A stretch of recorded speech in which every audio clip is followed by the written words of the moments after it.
back, relax, and enjoy as Tony gives you news and reviews from AEW. Welcome to the party! Oh my God! Those are coming, Sammy!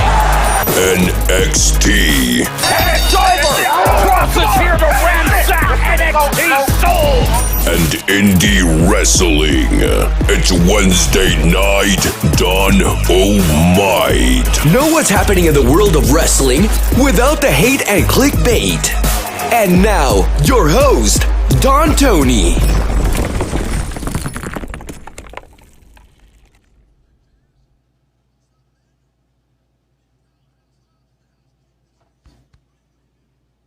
Good evening, everybody. Wow, I honestly did not think we were going to do a watch-along. I'm home. I figured, do I lay in the bed and watch it, or do I come in here and hang out with all of you and watch it? I got a hot, sexy mama inside. You know, it was a tough decision, but I'm here. Dynamite just started, and they showed a backstage segment. Alex Marvez was going to interview Sammy Guevara. Sammy Guevara pretty much laid out, and Sean Spears standing over Guevara just to intensify that feud a little bit more. Big shout out to everybody, especially to our live friends out there that are tuning in. Let me fix this just a tad. Just a tad. I know the chat room is a little bit like bigger and wider and everything. Kind of reflects all of us during the pandemic. A little bigger, a little wider. And tonight, I didn't have dinner yet. So tonight I am having one of these Kiss My Ketos fake gummy worms or something like that. They're horrible. But being on a keto diet, you know, you can't be too picky about stuff. So I promise not to chew in your face during this. Remember, this is just a watch-along. Powerhouse Hobbs is in the ring right now. He's going to take on Hangman Page. And I want to thank you all for joining me. You know, as I get further experience with these watch-alongs, I think they'll get a little bit better. When we hit some boring lulls during the show, we'll talk about other topics. I'll be hanging out with all of you. We got super chats. We got regular chats. Questions, comments. We got nuts. We got nuts. All right, nice to see live crowd again. Already sounding extremely energetic. Little twilight at Daly's place. I tell you, I love that backdrop, seeing the outside in the back. There's beautiful sunset right now by Daly's place. If you watch it, you'll see they're showing some corner shots. Beautiful sunset in the background. James Edwards says it's going to be a fun night. I hope so. You know me. I'm always trying to see things on the positive side. You know I complain about things in life. I complain about social media. I complain about the haters, the bitter bitches out there. There's so much more to life than, WWE releases or, backstabbing and talking shit. Just enjoy yourself. Have fun. But if AEW sucks tonight, we're going to have to call it out and say that it sucked. So, yeah, right? I like the viewers. I tell you, you look at it on the tablet, and the viewers in the background almost look like a poster. They're not very lively right now, but you hear the noise and it's coming from them. It's not piped in stuff. Look, Powerhouse Hobbs versus Hangman Page. This is going to be your typical, methodical. You got two, pardon my French, pardon the pun, powerhouses in the ring. I think we have an idea of who's going to come out on top with this one. My prediction is Hangman Page. You need to start pushing this guy to the moon. You got live fans back. The fans loved the guy. 2 years ago, we thought he was going to be AEW World Champion. It didn't happen. This is one guy I honestly think you really got to... what are you going to do? Wait 4 years? And then his contract is up and then he leaves to go to WWE or somewhere else? You got to, make a move now. I understand Kenny Omega. I have no problem. Look, I'm the one that said back in January that I think Kenny Omega is going to be obsessed with becoming Wrestler of the Year for 2021 after Moxley got it last year. So Kenny Omega, I have no problem with him being heavyweight champion. But Kenny Omega is one of the most integral, glasses are still foggy. He's one of the most integral components of AEW, even behind the scenes. The chances of Kenny Omega leaving before Hangman Page, to me, is slim to none. So, you got plenty of time when with Kenny Omega. You got to start pushing this. Hangman Page needs to start getting pushed. Shout out to Dennis Goldstein. I hope I said that right. Goldstein. Stephen Ortega, Courtney Summers, Harris B, Big T, James Edward, Sky Zone Gaming, Gary Richards, Benjamin 0119, Kavan Lewis, Austin Nance, and everybody else. How cool was that last night? When I say a couple of haters showed up yesterday, couple of haters, I'm not talking about the usual suspects. I had no idea. I was not paying attention to the chat room yesterday, but Enzo stopped by. And I got news for you. Another wrestler was hanging out yesterday also, but he was just lurking. Sent me a DM this morning. Hey, stop by, checked out the show for a little bit. Keep doing what you're doing, brother. Maybe one day I could screenshot and show you. That was pretty cool last night. So we need more to come hang out. Like I said, I don't believe life is cake and ice cream. There's a lot of shit that sucks right now. But this should be our release. This should be our outlet. This is where we should have some fun. And I will never accept, that having fun is a bad thing. I'll never forget. I still got it right here. I'll never forget it. To me, this was honestly, look, the health scares was the turning point for yours truly. But what really was the turning point for me? This.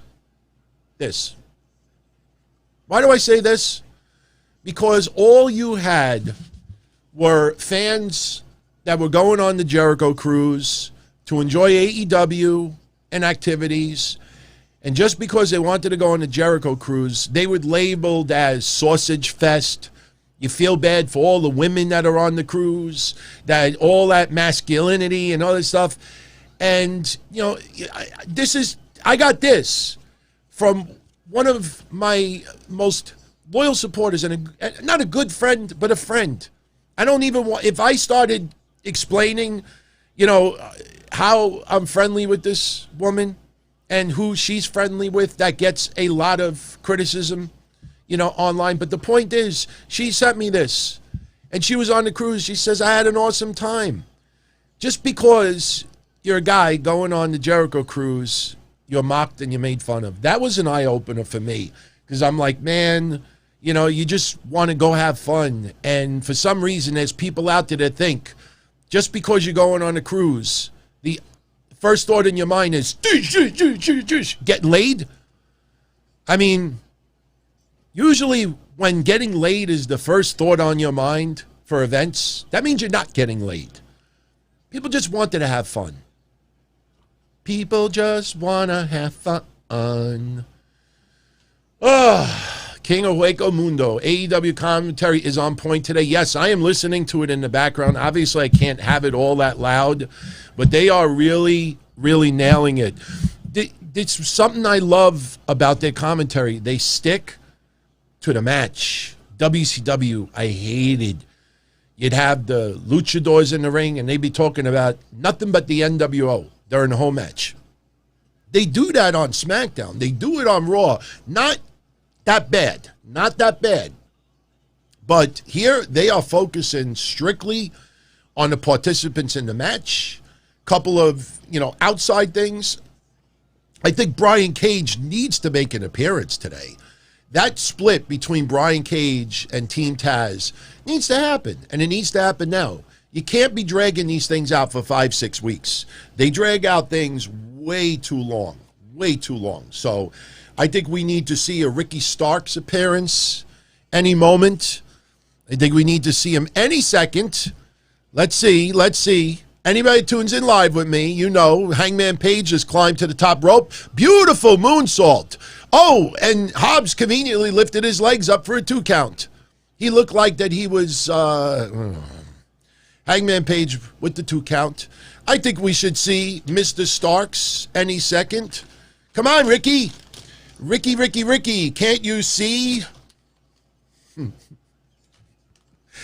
Because I just love your jazzy ways, oh, Ricky. I'm too fucking old, man. Anybody got that reference, you know what I'm talking about. Look, gummy worm. Oh, it's horrible.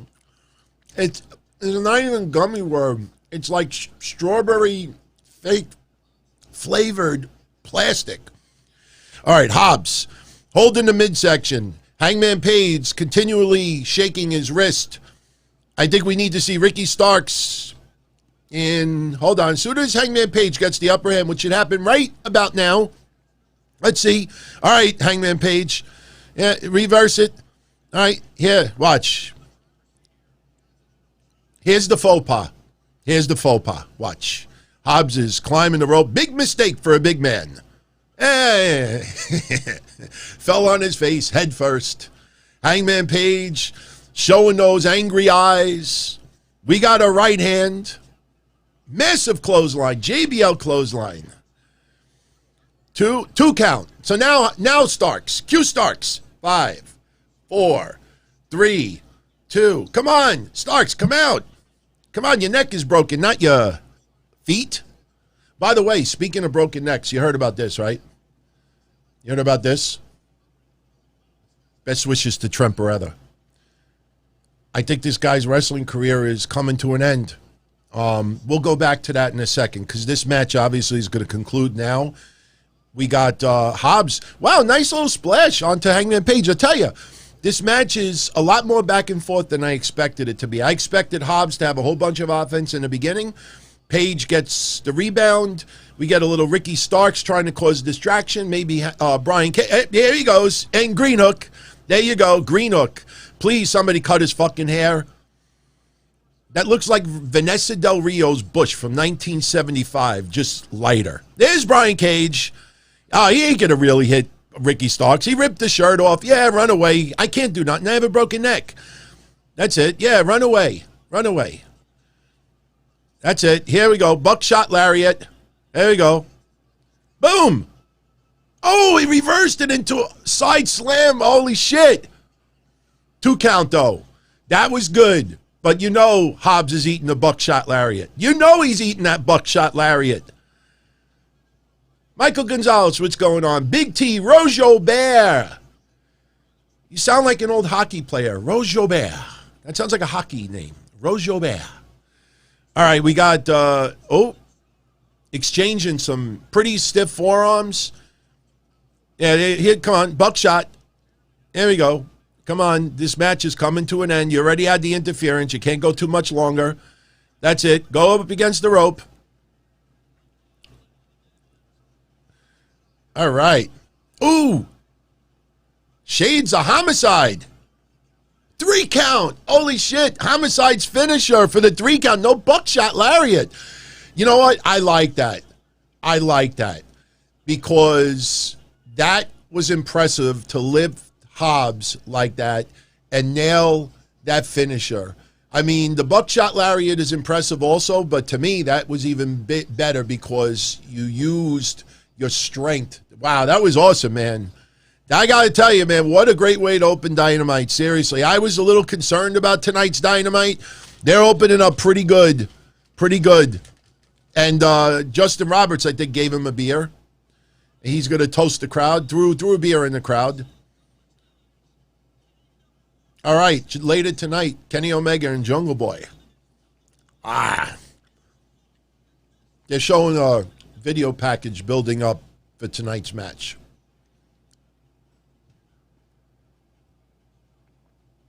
I posted this earlier. You know, Trent's been out with an injury. You know, a lot of people may forget. A couple of years ago, he was out with a torn tricep, I believe. Well, he just came back.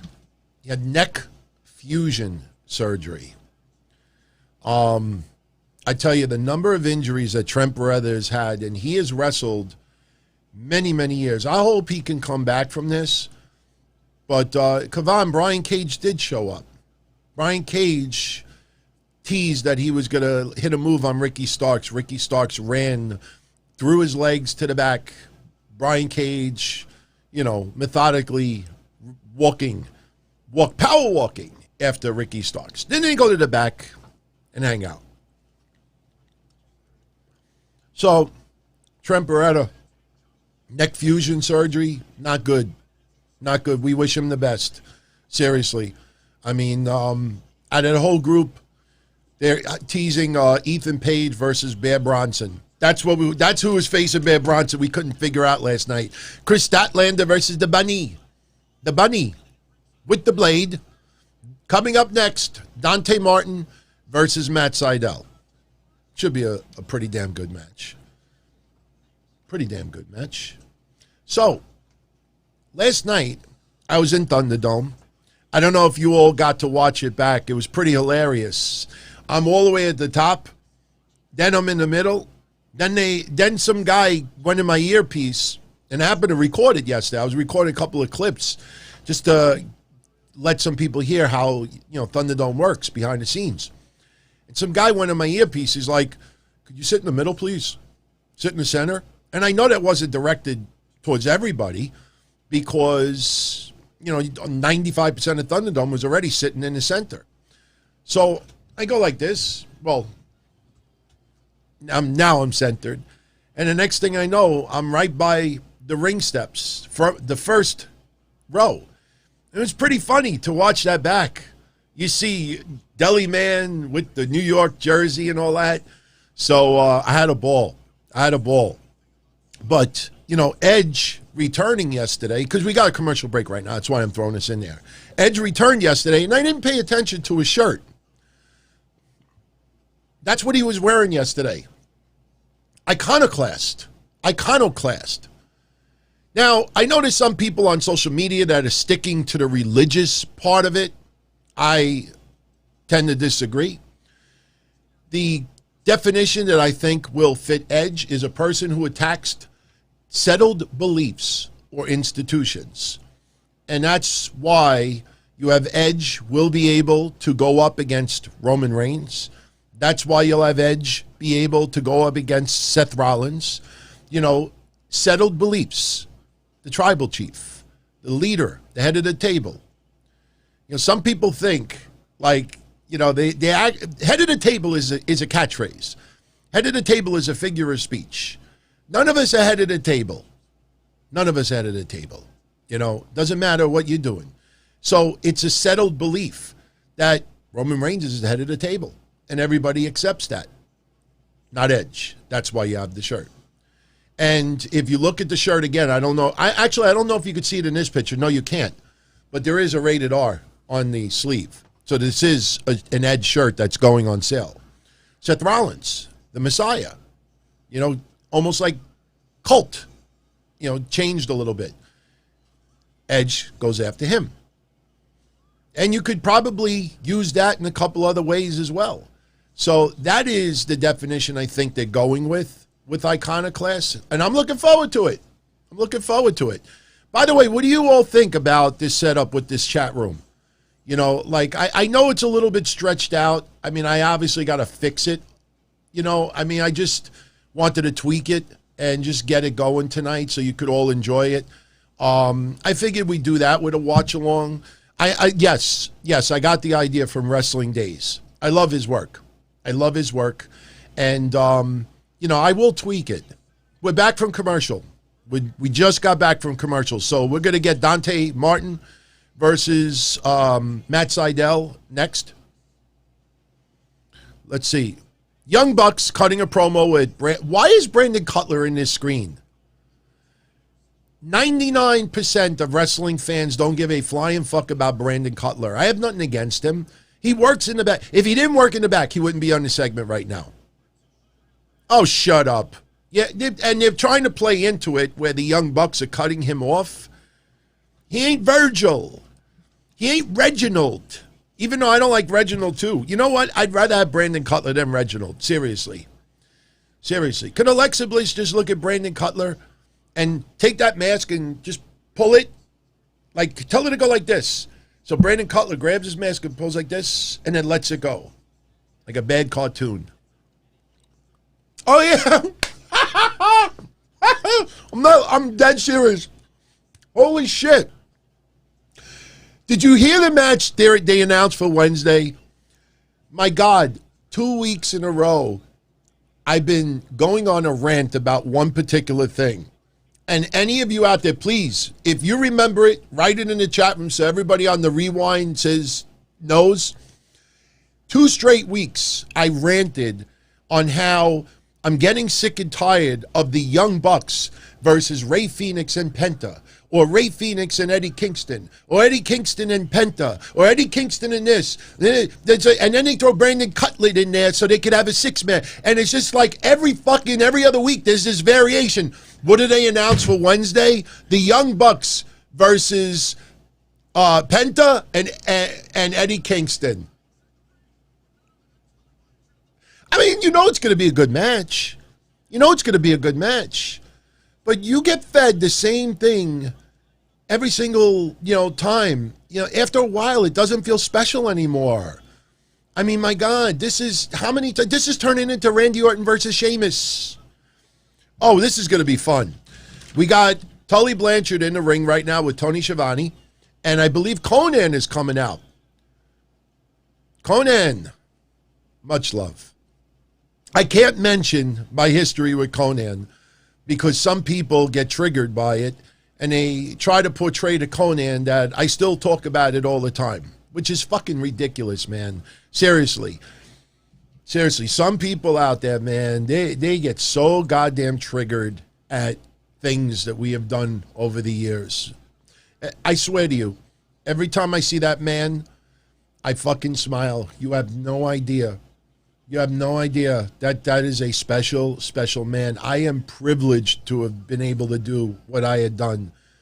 And I don't, like I said, I don't bring it up really anymore. I mean, because of bullshitters, just assholes out there.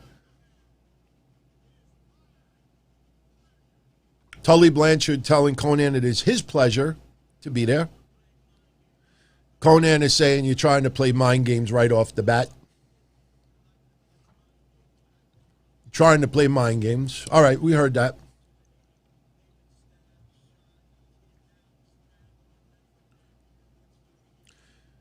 He's been shot, killed, left for dead, figuratively, obviously.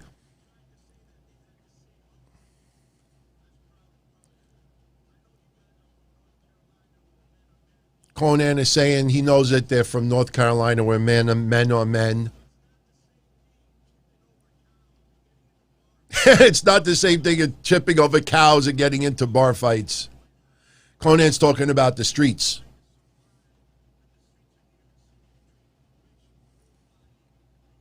Talking about racial profiling. Konnan's speaking from the heart right now.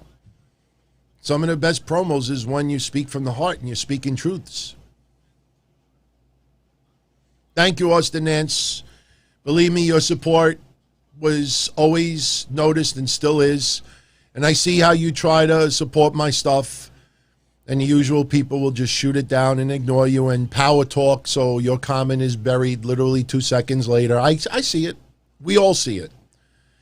And then, when karma bites some people in the ass, they don't like it. They don't like it. I don't give a fuck. Konnan still owning Tully Blanchard. Oh, we got a little stare down. I hope they have breath mints.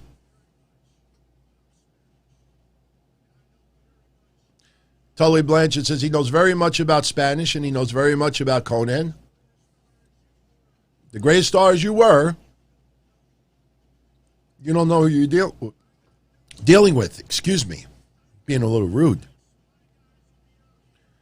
I go like this, my guys will be out here.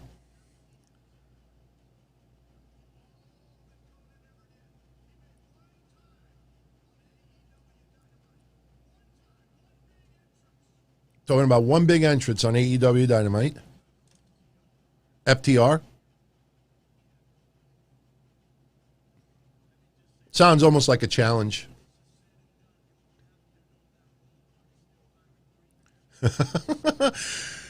Conan says when everything's said and done, you'll be happy to know that Walmart is still hiring. I don't know if he said greeners, but...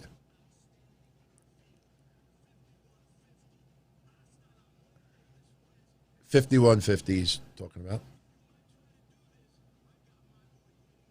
Conan says he's got his boys waiting in the back also, and I think I could turn the volume up a little bit more. I don't think it could come across the thing.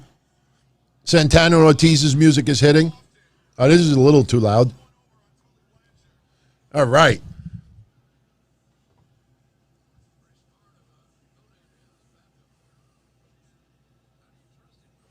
We have Santana Ortiz just hit the ring. They ain't turning on Conan, by the way. Now Tully's going to bring out FTR. Uh-oh.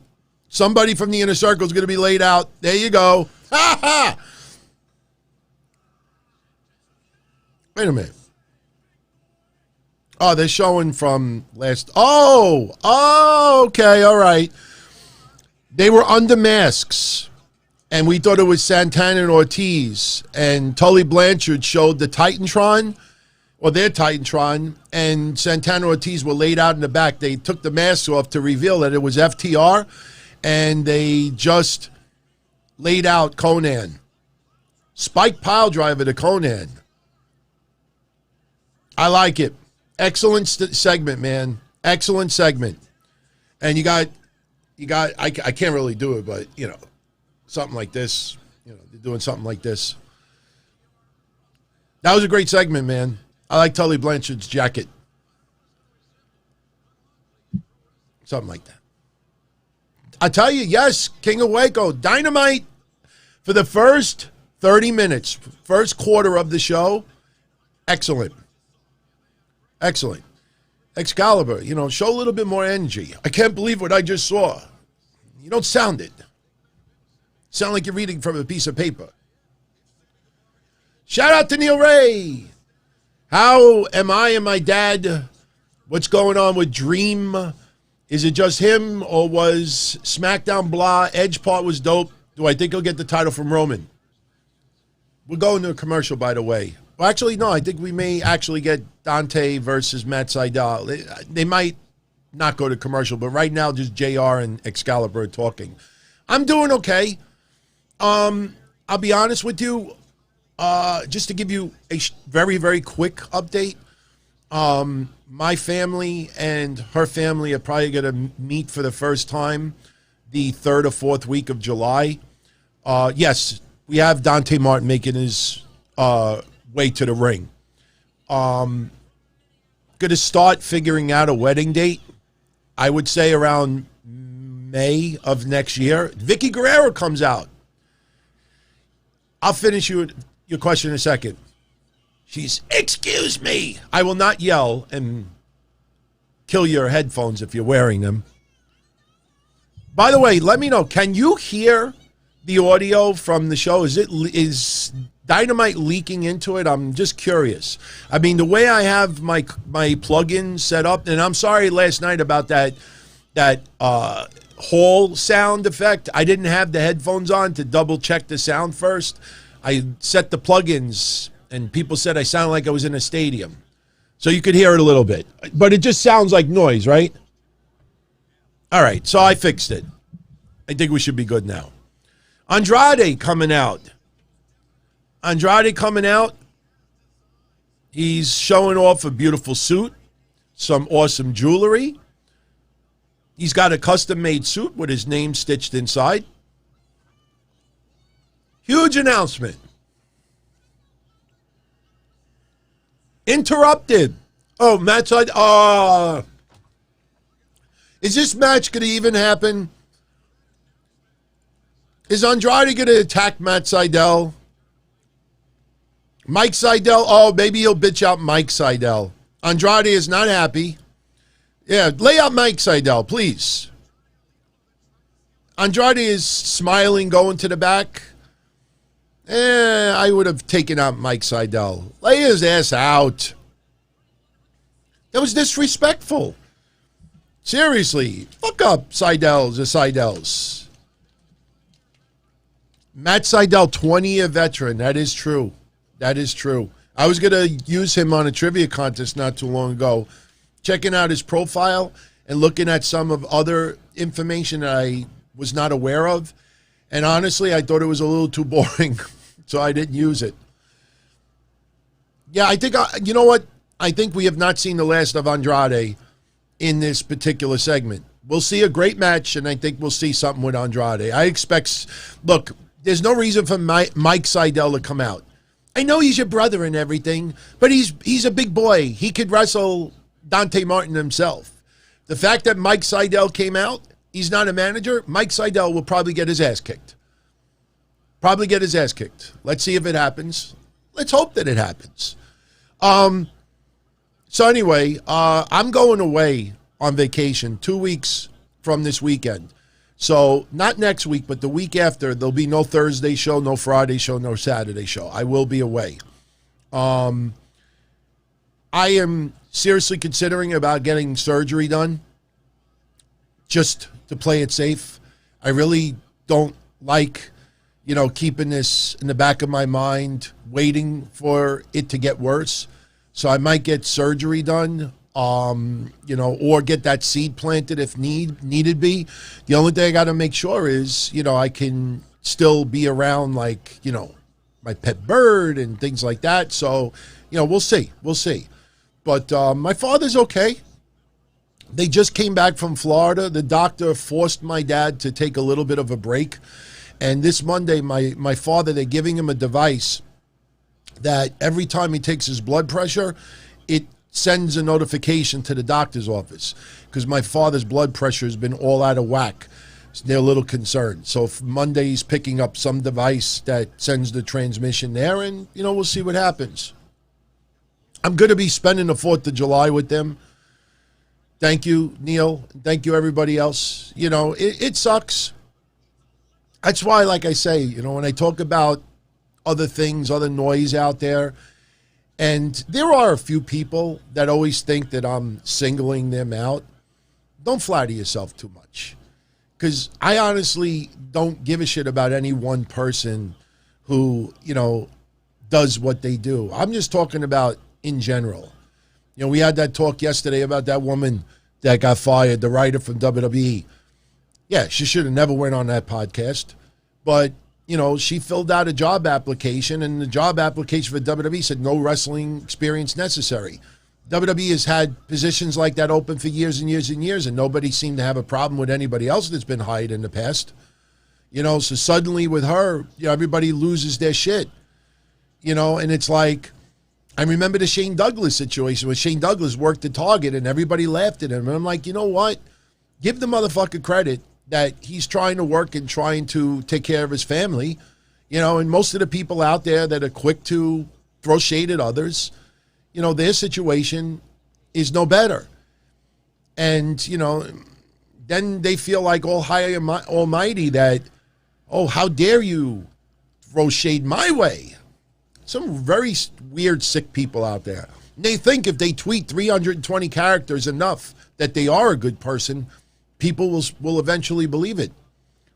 You take a step back, you realize you truly don't know a lot of people online. Some of you here. No, well, we don't have that intimate relationship. Gary Richards, what's going on? So, what's going on with Dream right now? Hiatus.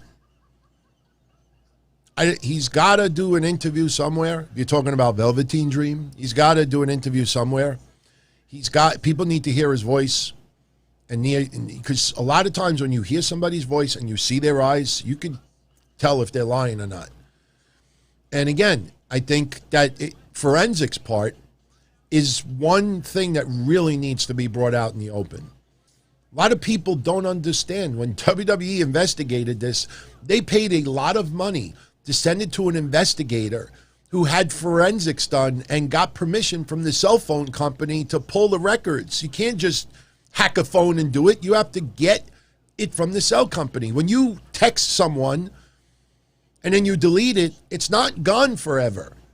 So that part I really think needs to be put out there. I think once people realize how much forensics were done, that came back clear, I think, and he didn't have any bleach bit shit. I think that aspect, if he does that and that part comes out, I think he clears his name quite a bit. The only thing is, and I'm not trying to be a jerk, I like the guy, but you know where I'm going with this. Who's going to interview Velveteen Dream and ask him these specific questions about forensics and stuff? Chances are, what are you going to do next? What's your solution? What's your food? Did you take a vacation? Did you go to 90 general sleep? What's your cartoon? What's your movie? I don't know who interviews him. I honestly don't know. So, I know somebody's saying that I should. By the way, big shout out to everybody who's tuning in from Facebook and Twitter and Periscope, even though it's the same. No Twitch tonight.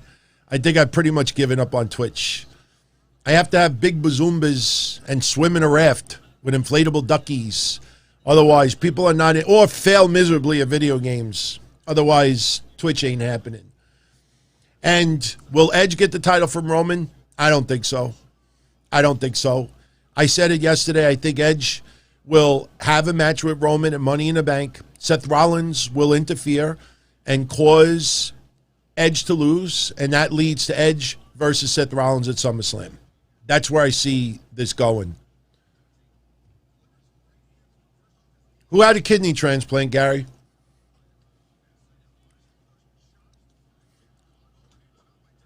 You talking about Conan? I don't know. I'm looking up the screen a little bit. I forgot I have 2 chat rooms. The one on the screen is only limited to like 8 lines. On this side, I could see 30. Benjamin says he thought Dream was going to take it to court. I don't know.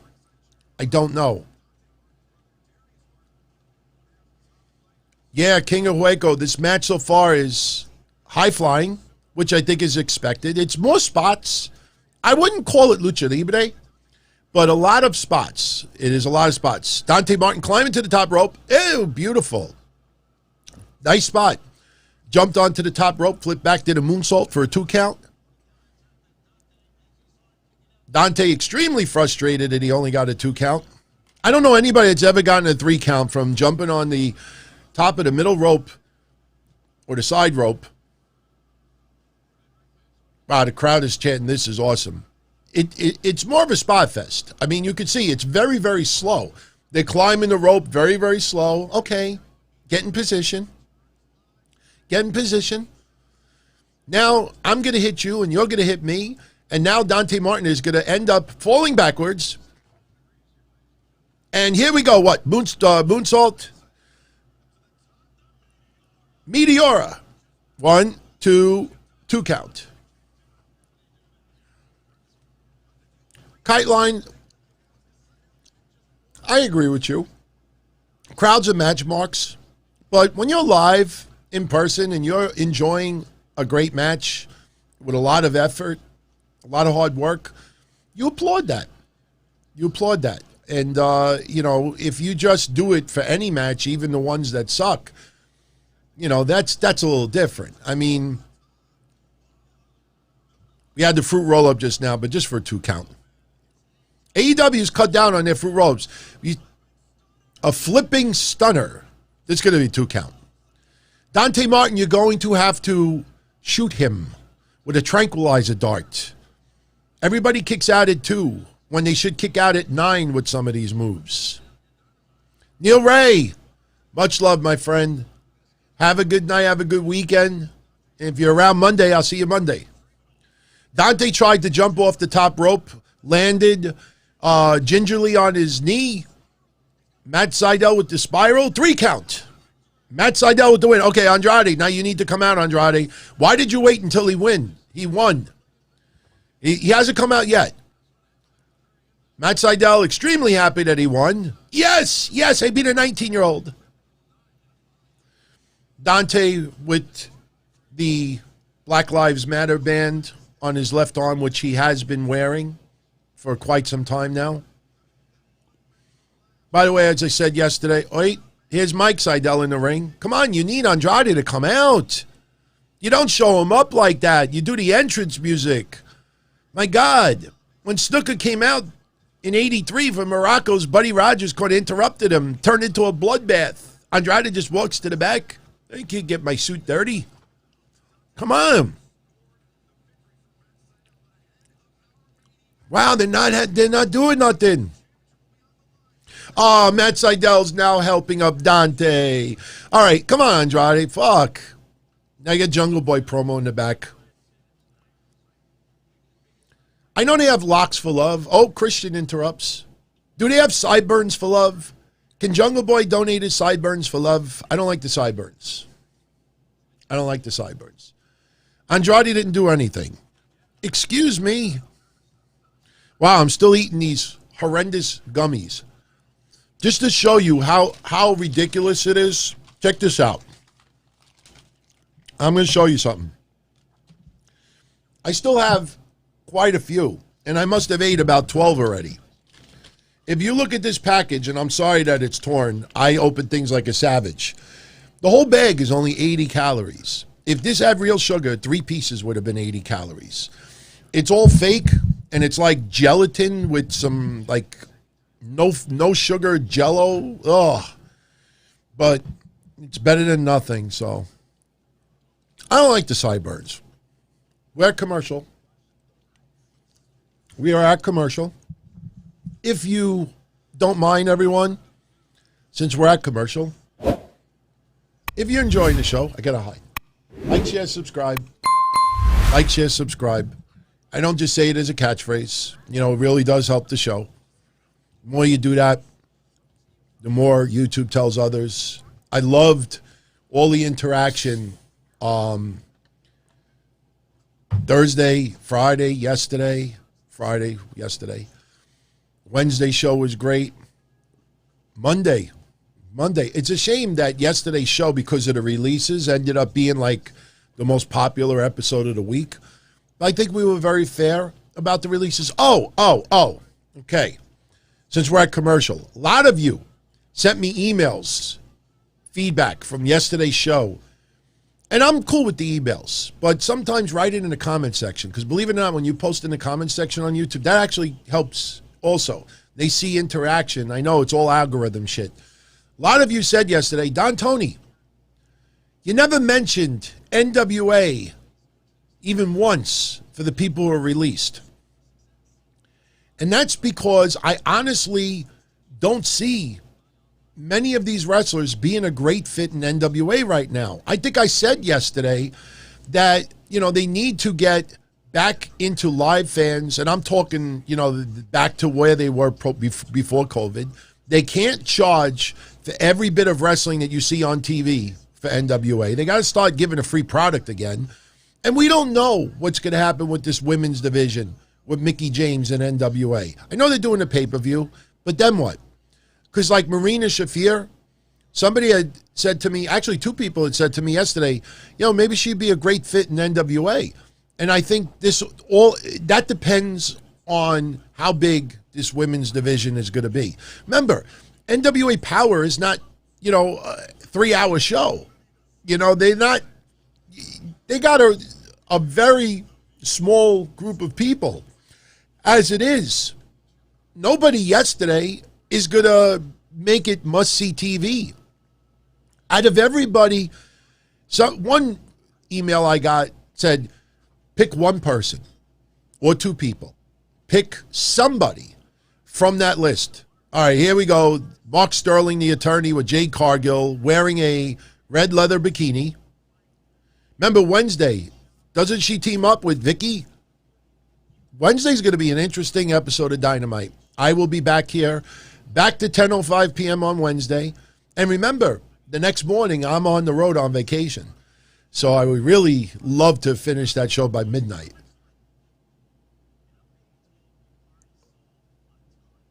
Mark Sterling saying that they sold a ton of Jade Cargill merchandise on AEW Shop. I don't know, this seems a little pointless.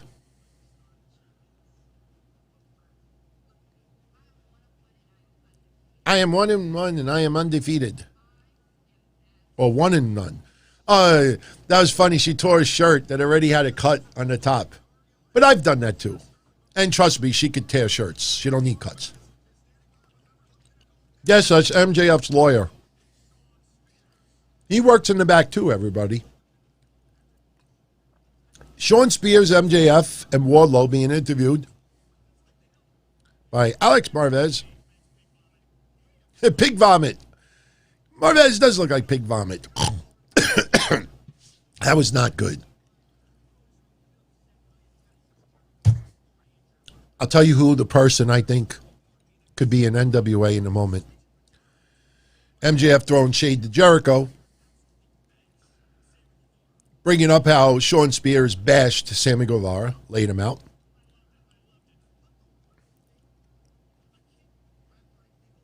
But the one thing he can't wrap his head around, why are people so upset?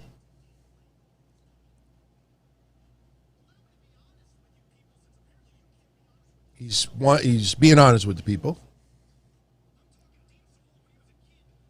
Dean Malenko is old. Why are people mad about Dean Malenko? He's old. Bringing up his Parkinson's.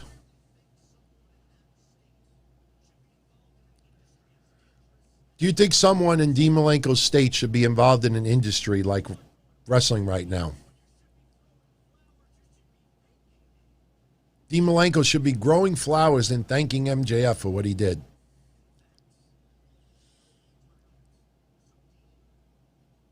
Dean, you're welcome. Early retirement. Oh, Jericho just... Oh, now we got more brawls. Jake Hager threw Sean Spears. Now he threw Wardlow. Jericho brawling with MJF. We got a 3-on-2 over here, so, you know, they got to get the upper hand on Jericho and throwing chairs, throwing garbage pails, throwing anything. Sean Spears legit slipped and fell on his ass. Are they going to brawl to the outside in the building? Go in the arena. Come on. Hey, there you go. All right. Rolling in the arena. But Hager is getting his ass kicked from Wardlow and Spears. Jericho takes his time. Come on, baby. They're in the ring. Jericho walking kind of slow while Hager is getting his ass kicked. Now, suddenly, they get the upper hand. Is the Inner Circle's music going to hit?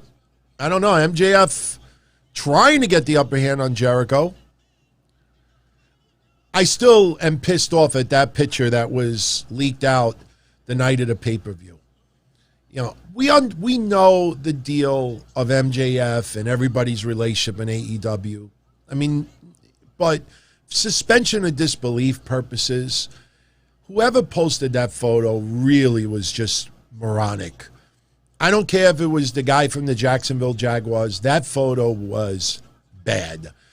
And now Jericho is laid out, and you got Wardlow and MJF in the ring. Wardlow just looking around, and MJF with a foot to Jericho's throat. Okay, maybe trying to re-injure the left arm. Sean Spears now with a chair. MJF holding out Jericho's arm. Going to bash, chair bash. Wait. We hear music. Here comes Sammy Guevara. He's no longer laid out. Guevara with a kick to Wardlow. Guevara spears Sean Spears. Spears Sean Spears. Spears. Knee that did not connect. Big chair bash to the head. You know what? I've been chair bashed to the head in wrestling.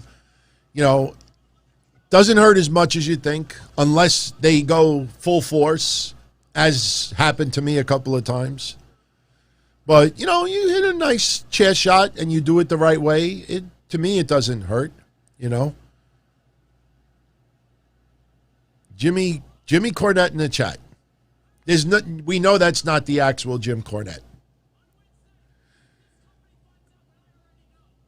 This Wednesday, because this Wednesday is MJF versus Guevara. Remember, this is to hype up their match, which would be awesome.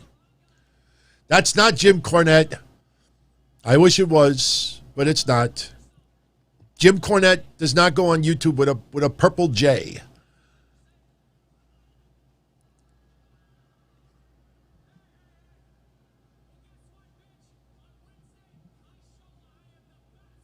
On Wednesday, Guevara is going to show that he is the best, and MJF looks a little bit concerned. Wardlow is selling his beatdown a little bit.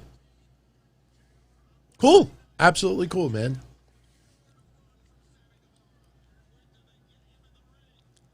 Wow, some people actually think that's Jim Cornette. It is not Jim Cornette. I wish it was, like I said, but it's not. Who's the person I think would be the best fit in NWA? Killian Dane. I can picture Killian Dane coming out and making a couple of challenges. I think, it'd be interesting to see him and Tyrus. There's a few people. Anyone else that was released yesterday, I just don't feel it.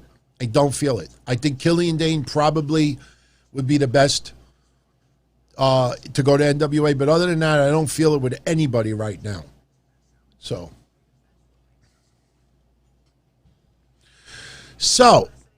we're at a commercial.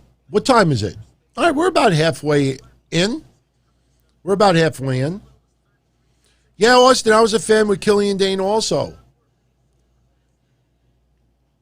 Steven Ortega, I hope everybody who is going to the ECW arena for MLW has a great time with the return of fans. This is a fact. I was at the first ever MLW event in its history. That event happened right before XPW invaded the ECW arena. We went there, and I have pictures still in a digital camera from that night. Took awesome shots of Steve Corino versus Shane Douglas that night. And, look, it's a public story now, so I could talk about it. But one of the hotline hosts that I did hotlines with at that time, Matt Zombie, had brought some medicinal aids to Vampiro. And during Vampiro's match, Matt Zombie starts chanting out, Vicodin, Vicodin, Vicodin, Percocet. And Vampiro, just like in the corner, is like this. And that was pretty wild. Timmy Austin, God rest his soul, the ECW Zombie. We all took a drive out there. We flyered everybody in the parking lot about XPW's arrival in the ECW arena. That's why we went. We went to a CZW event. I don't remember the event at all. All I know is that I think John Zandig had like meat hooks in his arm or something. It was just wild shit. We flyered, and once they found out that we were in the building, we literally just threw the flyers up in the air and left. We didn't want to get our asses kicked. But we drove all the way from New York to Philly. I mean, obviously we wanted to see MLW. I mean, we were very interested in seeing it. But we were at the first ever event. If you actually go back and you watch the event, you see me around the third row with Matt Zombie, Brian Damage, and Timmy Austin.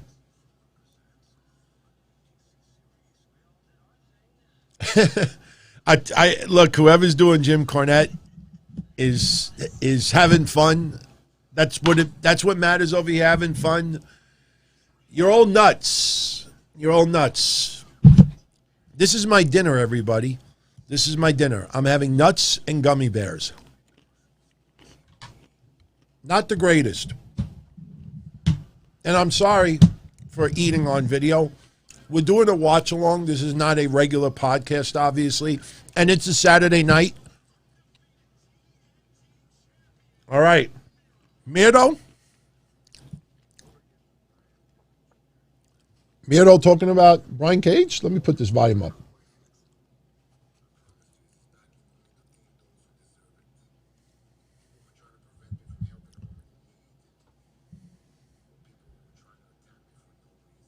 People are trying to attack him for no reason. Brian Pillman Jr.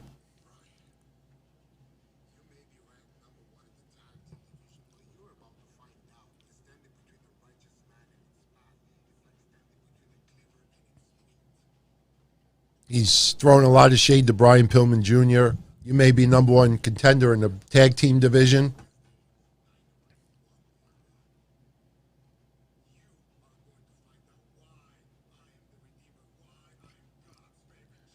Pillman Jr. is going to find out why Miro is God's favorite champion.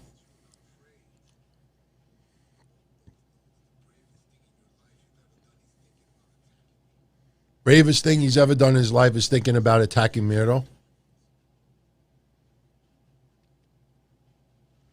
I like Miro, man. I told you, it felt like 2020. He took a little bit of a vacation, physically and emotionally. All right, so now we got the piss break. Nothing. Look, I love Ethan Page. Remember, I owned his heart. They ripped out his heart. They threw it in the garbage. I picked it out of the garbage. I don't know if I have it anymore. Is this it? No, it's not. Can't find his heart right now, but I got salami. This thing needs a paint job, by the way. It's heavy. It's very heavy.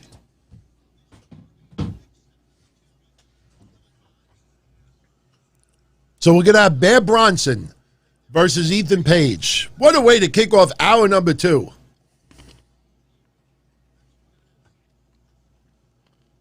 Shout out to David Schneider. Kite Lime. No, they're not supposed to have a... Wait, when you say gay stripper gimmick, which team are you talking about? The answer is no for either one. The fuck is this? Come on. That mask that Bear Country's wearing, that's almost like Mantar category. I don't know how I feel about that. They're talented.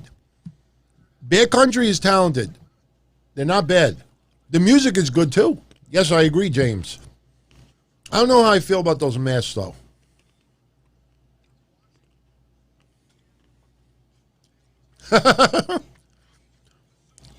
Now we got Hornswoggle tuning in. I don't think that's the real Ultimate Warrior also. Snort for me, bitch. I'll be honest, I'm not feeling this match at all. I think it's Bear Bronson that, to me, sometimes I think he's been inspired by Rhino in his career.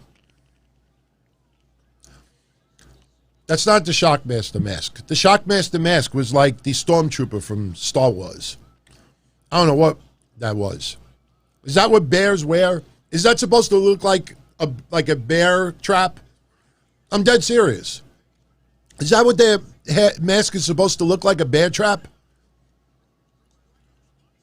Why would a bear wear that? I honestly think maybe it simulates a trap. You know what would be cool? I just realized, you know what they should do? If it's supposed to simulate a trap, they should have it set up where they open it up this way. Not like yesterday with the deli man, I had to pull it over the head. Open the mask this way. You're not wrestling in the mask.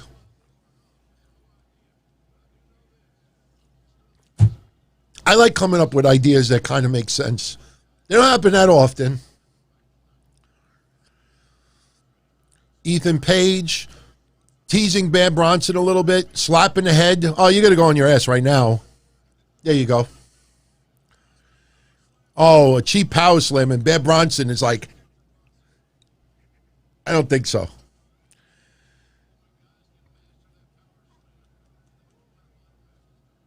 And we have the AEW friends and family around ringside pretending to be real fans because the fans can't sit that close yet.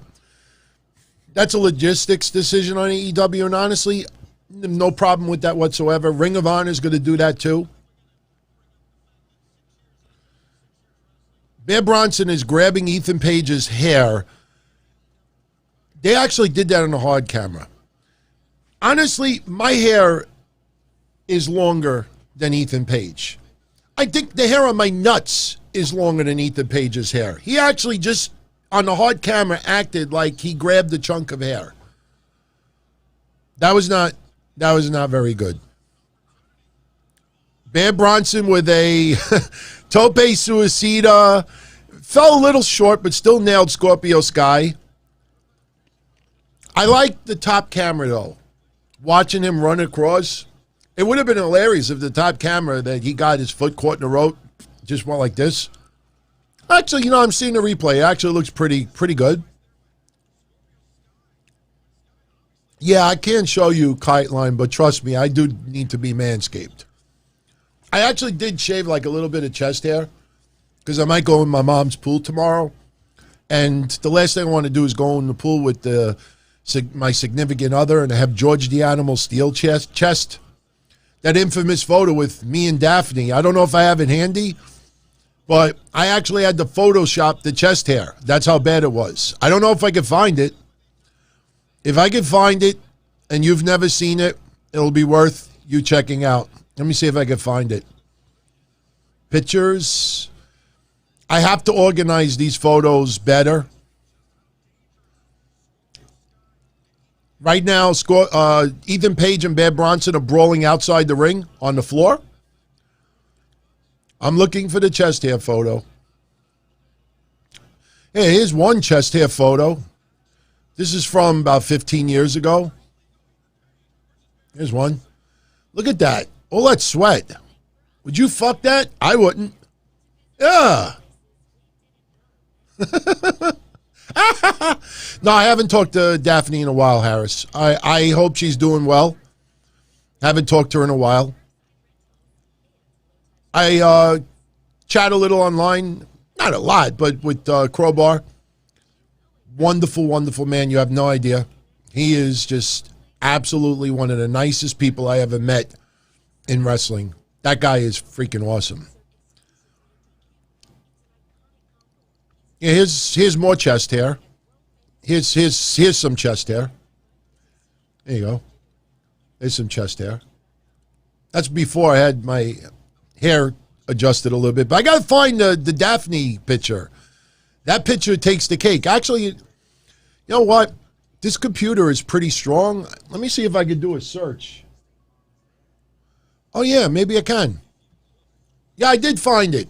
Holy shit, why didn't I do that before? All right, here. This computer is new. See, look, when I get super chats, I sometimes just let it accumulate, and then I'll upgrade, some of the lights, which are not cheap. Someone gifted me one recently, which was awesome. But I got a new computer not too long ago, and, it helps a little bit. So this computer is so freaking fast, I could just type in a name, and the whole hard drive pulls up the results in 2 seconds. Get ready for this. Look at that hair. It looks like somebody took a magic marker and drew it on my chest. Look at that. That's horrible. That's horrible. I don't know if I could lower it down a little bit. No, I can't. That's horrible. It's like, I don't know what the hell I was thinking. For some reason, 20 years ago, I thought that was a good look. Look at my hair. I had Jerry the King Lawler hair. I had Jerry the King Lawler. Look, I got Jerry the King Lawler's goatee as well.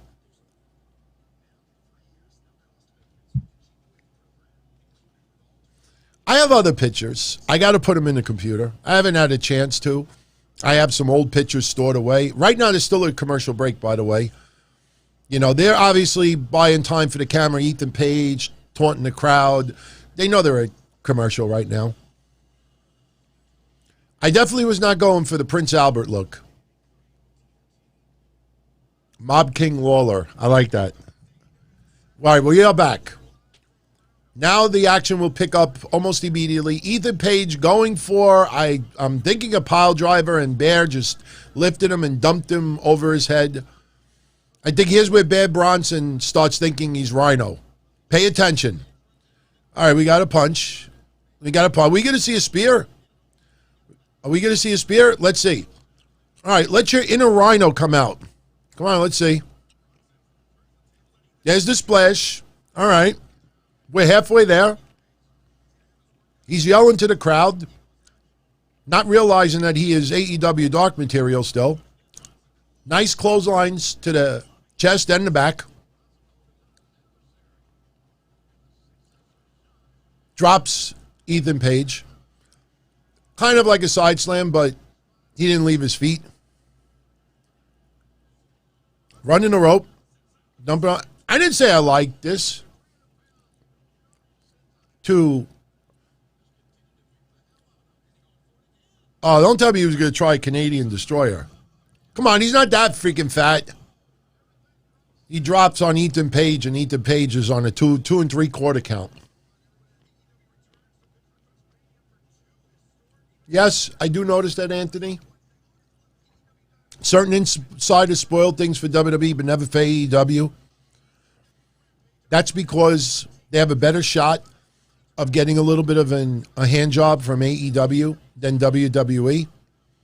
You know, they maybe could land an interview, get some backstage passes, you know, maybe get some merch, get a little publicity, get a follow, a like. You have a better chance getting it from AEW than WWE. But I've always said this too. If you show respect, you get it back. You know, you'd be surprised how many people didn't believe me. Indar Paul, what's up? Indar Paul, shout out to you. But people are still blown away. Now, for me, it's 20 years ago. But people are still blown away that WWE allowed me to have an internet radio station that played their entrance music all day long, all night long, 24 hours a day, 7 days a week, 365 days a year for 2 years. I asked, and they told me, don't do this, don't do this, don't do this, and we're cool. You know what I mean? If you're nice and you ask, sometimes you get what you want. AEW has tapings, absolutely. You don't see too many spoilers coming out. Ethan Page with a beautiful razor's edge. Like I said, Bear Bronson is not that heavy. Ethan Page with the win. Nice razor's edge. Look, Ethan Page is a strong motherfucker.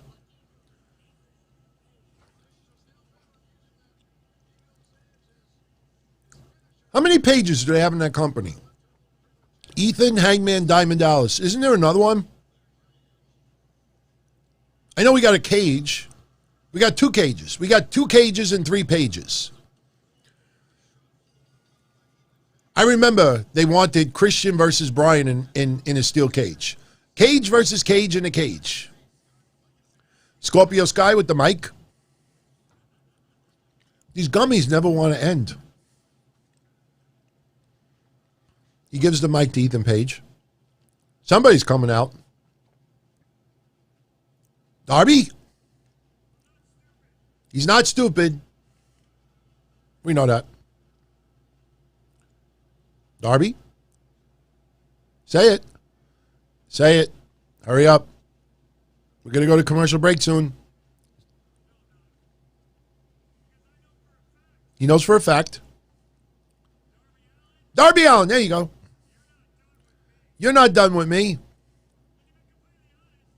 And to be honest, pinning you. Interrupted by the crowd chanting. Ignore those people at ringside. They're friends and family of the wrestlers.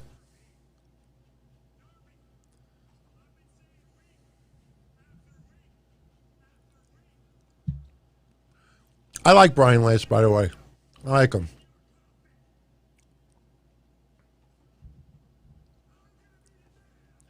He's going to be the nail in Darby's coffin. He says it 3 times. So nice he had to say it twice. Oh, they're going to do a coffin match? July 7th. Miami. Road Rager. Coffin match. Darby Allin. Coffin match. Not a coffee match, a coffin match. Now, coffin as in what you're buried in, not what you do when you get COVID. my neck of the woods, that sounds like, hey, he's coughing. Well, his finisher is the coffin drop.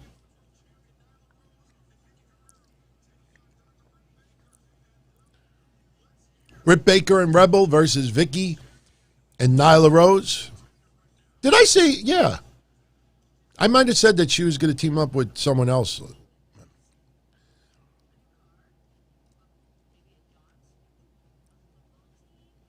I'm sorry, man. I don't know. Maybe they intentionally make Rebel wrestle like shit. But every time she's doing something, even when she hits like with a crutch or a chair, it's like if my grandmother was still alive, she'd be, I think, 102. I think she would do it harder and faster. Seriously. Even though it's not the real one, if Jim Cornette was a writer for AEW, would AEW be doing better? I don't know. I honestly don't know, because the problem is that AEW, the perception is that it's all not even yes man. It's like hell yeah man. You know, like WWE, Vince always had his yes men, and as did Dixie Carter. You know, I always felt that having someone who is, you know, that challenges and tries to look at the opposite side of things is necessary. You know, and in AEW, I really don't get the impression that there's anybody in the back that tries to, you know, look at the opposite end of things. Everything is epic, amazing, awesome, unbelievable. So I don't think they would allow someone like Jim Cornette in there or someone else, because they would be complaining, saying this doesn't make sense, this sucks, the fans aren't going to like this, why would you do this, this doesn't make sense, this and that. Then what happens? You know what? He's too loud. He's trouble. He's, you know, he doesn't fit in. He's not like making the climate any better. And I think Jim Cornette would be gone. Do you notice how they haven't even hinted to adding anybody to like writing, or, you know, after 2 years, maybe add some additional writers to get a little bit of a different aspect of things, or try to, no. They are content with that core inner circle, and if any of them wrestle, they get rewarded with little spots on Dynamite. I mean, it's obvious, you know? I mean, you know, look, putting wrestling aside for a minute, if I had a promotion and I had friends of mine that were really killing themselves behind the scenes and they were somewhat decent, I would try to find a way to give them a little something on TV, even if it's tiny. But the problem is that you give an inch, they take a foot. And you see some people on TV that just way too much time. I don't think Wade Barrett returns to Raw or SmackDown at the draft. I wouldn't mind seeing it. I know he would love to still do it a little bit, but he's doing such a great job in the announcer's booth. I wouldn't change that. You know, if anything, maybe he could have a match with someone in NXT. Michael Gonzalez, yes. I do think within the next couple of years, we will have a new gimmick match that will become like an annual tradition. You look at Battle Royals, you look at Royal Rumbles, you look at Hell in a Cell, you look at Elimination Chamber, you look at that. There's going to be a new concept. It happens every bunch of years. I think it's time to come up with a new concept. I don't know what it'll be. If somebody pays me to come up with ideas, I'll be more than happy to give them. But I think that happens. Absolutely. By the way, we're at commercial break. We've been in commercial break for about 2 minutes. Blood and Guts, you know, that might feel a little bit like War Games, a variation of it. I liked it. Blood and Guts was excellent. That's not a bad one.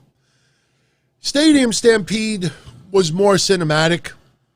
That could have happened almost in any environment. But I think Stadium Stampede, you need a stadium. All right. All right, now we get another little break. The bunny. She does the Alexa Bliss, and she's done it before the Alexa Bliss. Like this.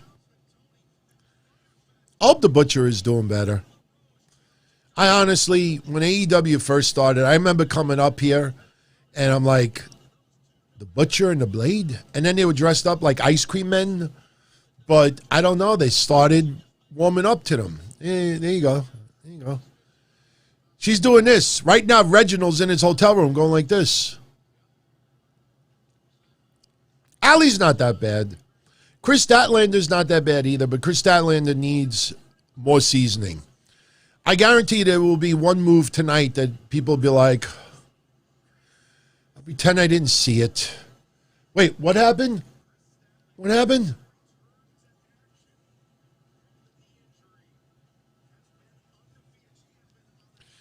She's been undefeated since returning from injury. You just gave away the finish of tonight's match, by the way. Thank you, Excalibur.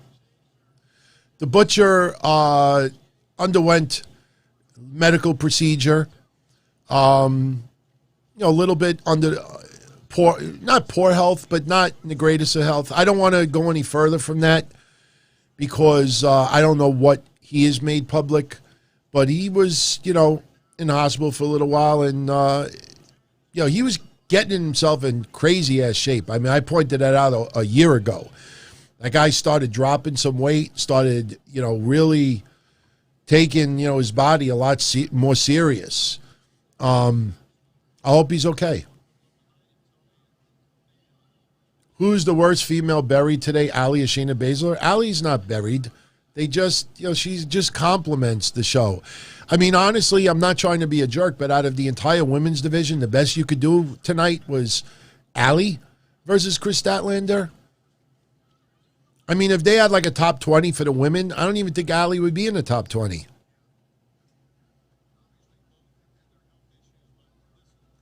Okay, she's standing on her back. That would feel good for me. Any of you out there ever have someone stand on your back? Like, crack my back. Stand on my back. All right, here comes the move that you're going to be like, yeah. Did you see that? Kris Statlander is telling Allie, go up. And then nice kick. All right. Wait, why is Allie like no selling all of a sudden? Body slam. Looked nice.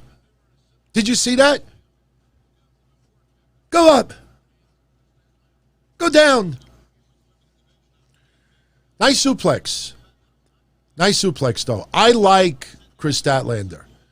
But there's always something in the match you're like, I think it's coming. Like, you know what I think happens for real?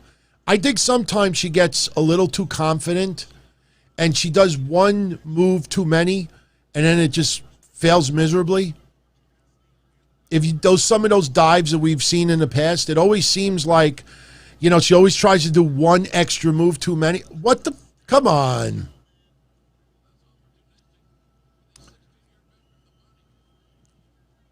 Allie's a 16-year veteran. All right, Bunny's running.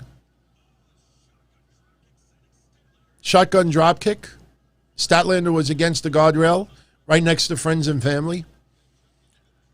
Orange Cassidy is just looking. Butcher is yelling for some reason. Are we going to commercial break? Feels like we're going to go to commercial break. Are we going to get the split screen? Are we going to get split? Yeah, we got split screen. Kind of felt it coming. You could see it slowing down. Time to slow down. Yeah, I know she was a former Knockouts champion. She's not bad, but, doesn't feel like there's any momentum right now with her. There's a lot of other women I think you could have put on TV today, but hey, give her a spot. Saturday night.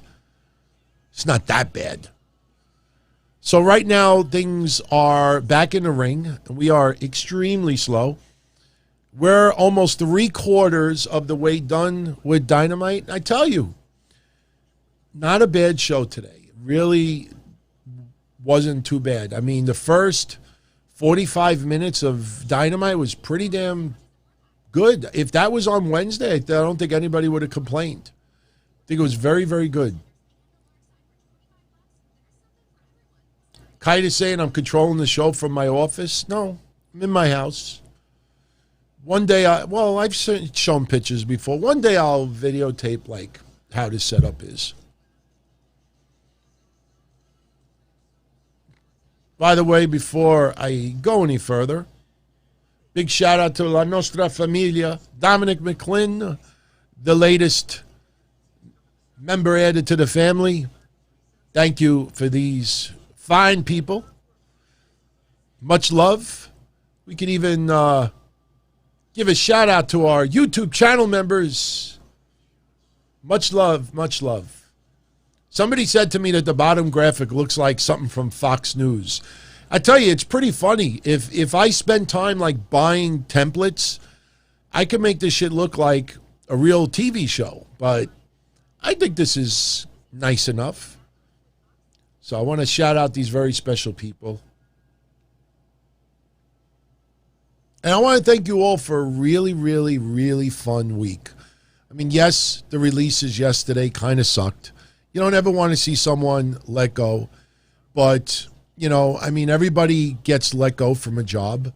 I mean, I don't understand why in wrestling, you know, especially if someone is there for 5 years, 10 years plus, and then they're finally let go and the employer is beyond fucked up in people's eyes. We should be so lucky to be able to work for an employer for 5 years, 10 years. And I guarantee you they got paid a lot more than we do. Yes, they bust their bodies and go through a lot of pain, a lot of traveling, you know, but should be thankful to get that opportunity. It's not the end of the world for all of those wrestlers that were let go. You know, it's ridiculous how people like, oh, that's beyond fucked up. I hate WWE. Why? Why?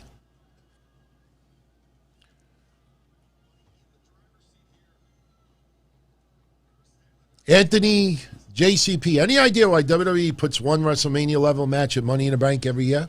Yeah, because every pay-per-view's got to have like a nice draw to it. You know, I like the idea of the briefcase being a pay-per-view and not just an individual match at WrestleMania. So, that is not the real Dixie Carter. Notice all the fake people tonight, I don't want to say fake, but all of the famous people, quote unquote, have no avatars. Trust me, a lot of them have really, really cool looking avatars, their faces, their graphics. They don't have letters. They don't have letters. Why is the Blade like yelling like so much at Allie? He's not turning heel. He's not turning on her. But she's doing pretty good. Okay, here's where it gets like, ah. All right, exchanges of punches. Yay! Boo! Yay! Boo! Yay! Yay! Yay! Yay! Here comes one too many. Here comes one move too many. It's coming.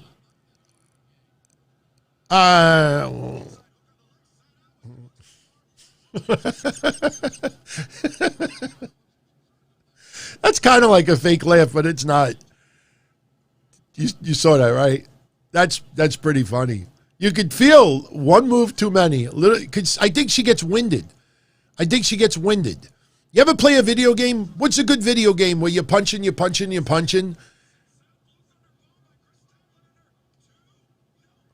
What's a video game, like one of the wrestling games, you punch, and the energy goes to zero, and you got to wait for the energy level to go back up? I honestly think that's what happened with Kris Statlander in matches.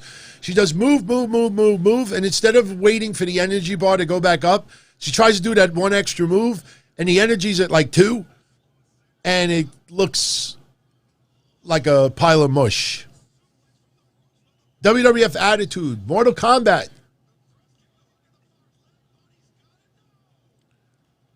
We got my alter ego. We got another Don Tony in the chat room. I'll tell you who you will never name you never see in the chat room. Chris Benoit. I know what you're all thinking. Ooh, see, that's fucking stupid.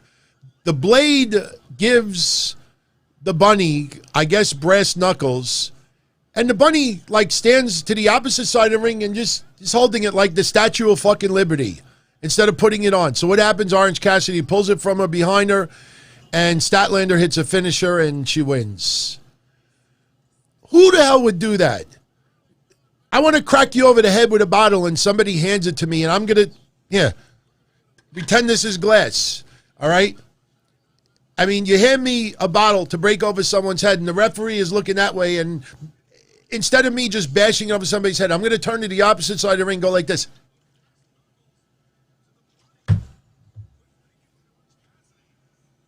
Is Orange Cassidy and Kris Statlander going to go on an alien date, like, soon? Yeah, I'm talking storyline. I'm not talking real life. Oh, that was nice. Blade pushes. Oh, yeah. Oh, come on. The Blade pushes Orange Cassidy right into Kris Statlander, and here comes Angelico, Jack Evans. Trent Beretta ain't coming to the save. Yeah, stick that thumb up. You know, seriously, we wish him well. You know, that sucks. Neck fusion surgery. All right, here comes the Blade. He put the brass knucks. Who's going to come to the save of Cassidy? Oh, no. Oh, no, I just realized who's going to be. Not Chuck.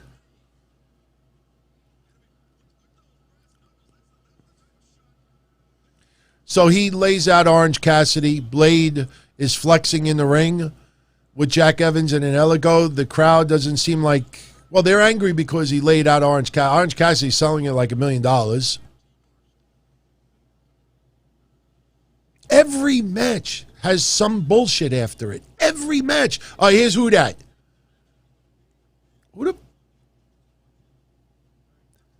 It's not even like jealousy. I could care less. You know, I'm not looking to be on television.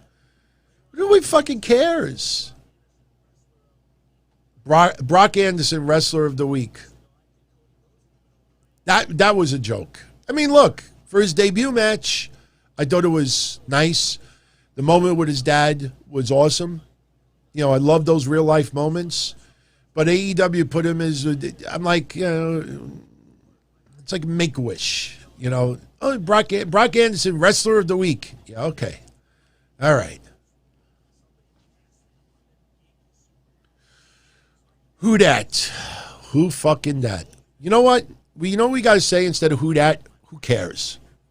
Seriously, from now on, who cares? Road Rager. Who dat? Who cares versus Cody Rhodes. Nick Camarado looks like he can't let it out, like it's stuck in his ass. He's trying to take a shit. That's what his picture looks like. Him and Powerhouse Hobbs. Miro versus Brian Pillman Jr. on Wednesday. We got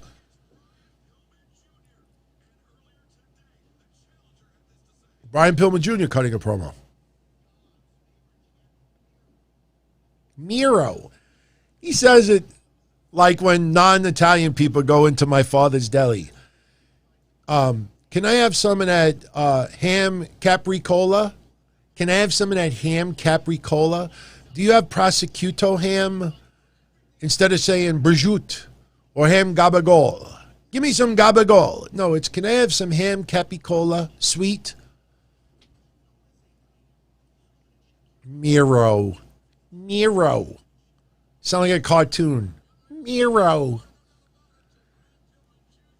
Think it'll be a good match, though. I like how AEW has used Brian Pillman Jr. and Griff Garrison. They actually have done a pretty damn good job with both guys. Huge ramifications. This is like the 7th or 8th variation of this shit. Penta and Eddie Kingston versus the Young Bucks. 2 weeks in a row we talked about that shit. All right, up next, the main event. Wow, it's starting a little bit early. But then again, you know, Kenny Omega will take 2-3 minutes to hit the ring. We need the crowd to be able to serenade, you know, the new Fandango music that I've been saying since day one. You know, everybody's going to be doing that. So it'll take about 5 to 7 minutes before the match actually starts. We are at commercial. Commercial for AEW Rampage, debuting August 13th.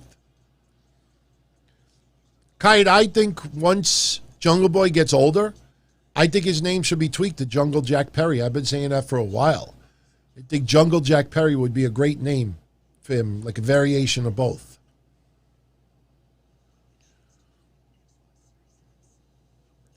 I'm not a big fan of Marco Stunt. I think AEW has done a hell of a lot better the way they use him. I mean, I think it's been a while from those days where this guy was getting crazy-ass offense and not just 1 or 2 moves. And it was like Spike Dudley on steroids. I mean, some of the stuff early on when Dynamite first started, and that was just, it's nothing against him personally, but that was just asinine. They have really changed that, and you got to give them credit for it. You know, he's a likable guy, and you know what? Good for him for pursuing his dream and getting an opportunity and trying to make the best of it. It's just unfortunately, you know, there is a point where you can't even have suspension of disbelief. You know, at any point, you know, somebody has a bad day, you could take advantage of them. But the way they were using him, it was just, to me, it was embarrassing. And for anyone out there that disagrees with me, then I ask you this. If it wasn't embarrassing, then why did they put a stop to it a long time ago? I don't care about Conan taking a shot at Tessa. You need to try to give a little bit of, you know, reality mixed in with TV. That works out. Do I think Dixie Carter would have a role in the WWE in the future? I think she goes into the WWE Hall of Fame. I know on the surface that may sound ridiculous to some of you out there, but, you know, think of Vern Gagne and others who were their own promoters. Dixie Carter, you think of history and the fact that a woman was able to run the helm of TNA, albeit, you know, not as good as what a lot of people thought it could. Dixie Carter has to be acknowledged for that, and I think WWE will put Dixie Carter in the Hall of Fame. I thought at one point, a bunch of years ago, it would have been interesting if they did a faction and have Dixie Carter be the manager, like a TNA faction, like trying to, you know, because they had several people come in from TNA. Never happened. So, yeah, I like keeping it 100.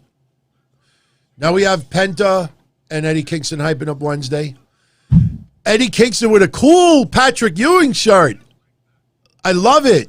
I have one almost like it. Almost like it. It's blue, though. Blue, though. Not Bluto like Popeye. It's blue, though. Yes, Marco Stunt versus Lance Archer was not very good.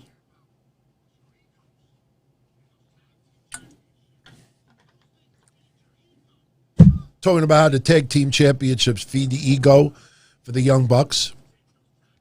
I think the Young Bucks lose those tag team championships to Eddie Kingston and possibly Jon Moxley at the New York show.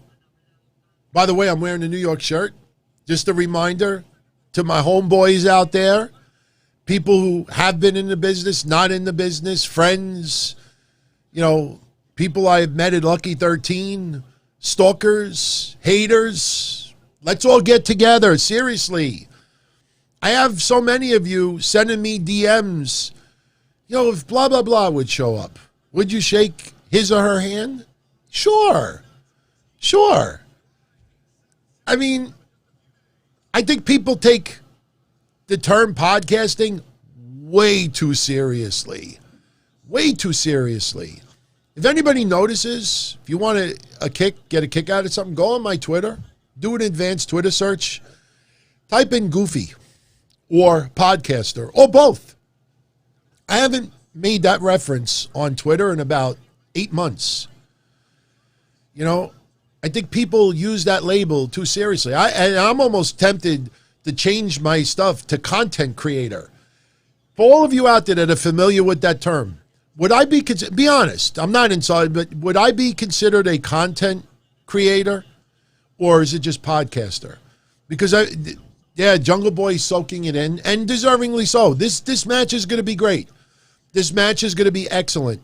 We know the interference is coming. We know how the end is going to happen, but it's still going to be a great match nonetheless. But, no, be honest. Do you think content creator would be something that would apply to me or just leave it as podcaster? Because, I think it would be pretty funny if I just keep mentioning content creator, and now I'm in a department that a lot of other people aren't in. So, I don't know. Look, Courtney, I grew up with that song. I never disliked the song, but I heard it so many times over the years that, it's just, you hear it in supermarkets, you hear it in dentist offices, you hear it, at ball games.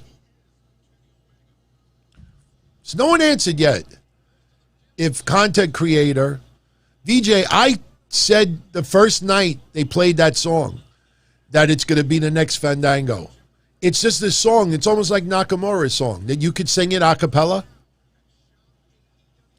By the way, much love. Much love. Thank you. Cappa the Great. Much love from D-Boy Gentleman. Wait a minute. You mean to tell me D-Boy Gentleman slipped it to you and you slipped it to me? People on audio only have no idea what I'm talking about right now. That was very generous of you. I thank you very much for that. I appreciate it very, very much. And, I'm humble to have all of your support out there. I mean, it's just, just make me feel so worth, doing this stuff. I'm not going to lie. I said 2 days ago, I put the polls up. And I was like, man, I'm kind of concerned that AEW Dynamite's not going to be that great. I'm thinking about just not doing a show Saturday. Then I saw the polls and saw everybody responded to it, taking time to vote. And I'm like, if I don't answer and do something, when I need your help and advice in the future with something, I put up a poll. People are going to be like, I'm not answering that because he doesn't listen to us anyway. So last night I said, okay, I'm going to just do a show for an hour after Dynamite ends. Come up here from 10 to 11:30. Then I started getting DMs. You doing a watch along? You doing a watch along? You doing a watch along? I'm like, yeah, let's do it. So thank you very much. Cappa the Great, D-Boy Gentleman. I appreciate that very much. Thank you. Thank you for that. The North Carolina thing is just to get under people's skin, and it sounds good and it's funny. By the way, I like the little blue background. You see that little blue tint that they have? I know we've been doing the purple color recently. We were doing the blue for a while. Now we moved to purple. James Edward, you're very much welcome, my friend. Lion says this is better than Raw. Oh, okay. I got it. Cappa the Great is on our Patreon, and his name on Patreon is D-Boy Gentleman. Awesome. Thank you. So you get both thanks from me. Cappa and D-Boy are the same. That's pretty cool, man. That's cool. I did not realize that. I probably did and just brain fart, but that's awesome. Thank you for that. I really appreciate that. Hey, he's Dream 101 hanging out tonight. We're on the main event. Here comes Gallows and Anderson. Are they going to be ejected? Okay, now we're going to have Luchasaurus and Marco Stunt with some interaction. Now, why would you eject Gallows and Anderson but let Luchasaurus and Marco Stunt stay there? Or are they going to the back too? The referee pushes, like the Earl Hebner. Remember the Earl Hebner Triple H stuff where he pushes him down?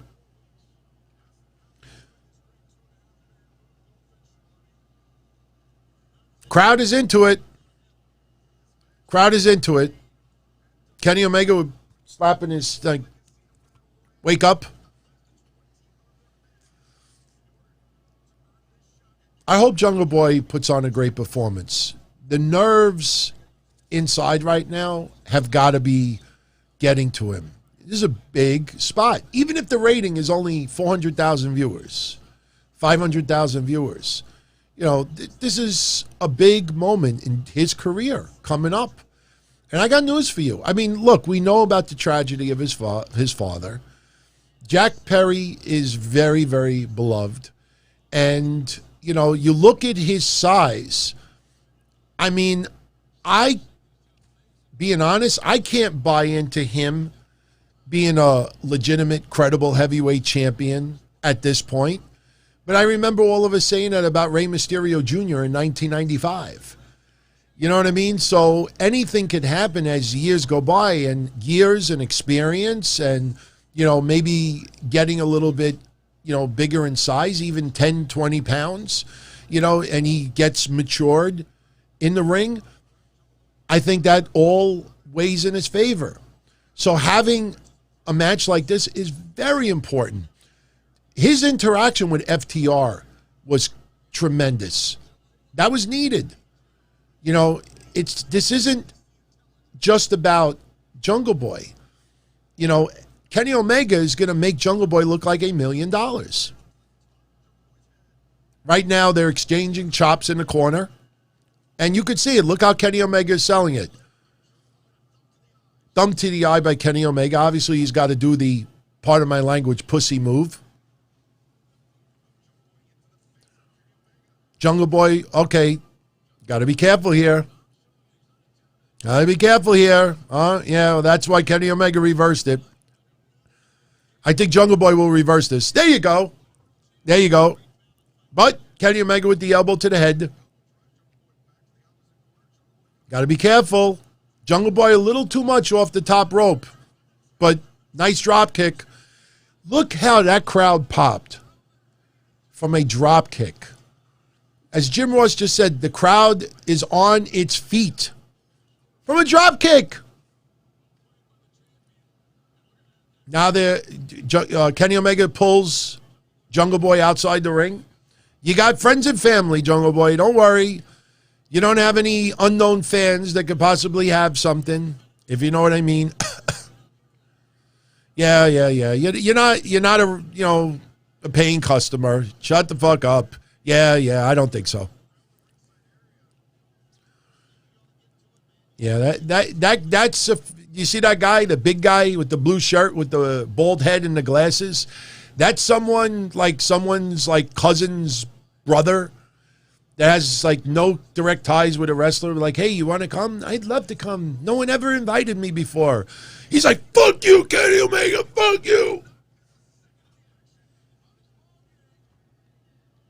All right, we are at commercial break. Split screen. Thank you, Mr. Gentleman, D-Boy, gentleman, Cappa the Great. I thank you again, my friend. Much love. And you know, this definitely helps me with the show. Actually, you know, plugins. It's not just equipment, but software. I don't know. I have my air conditioning. Just so you all know, I have my air conditioning blasting right now. And there's a website called Waves. Any of you out there that's familiar with that website, don't laugh at me when I say this, but I never knew the website existed until a week ago. Somebody reached out to me and said, what plugins do you use? I'm like, for what?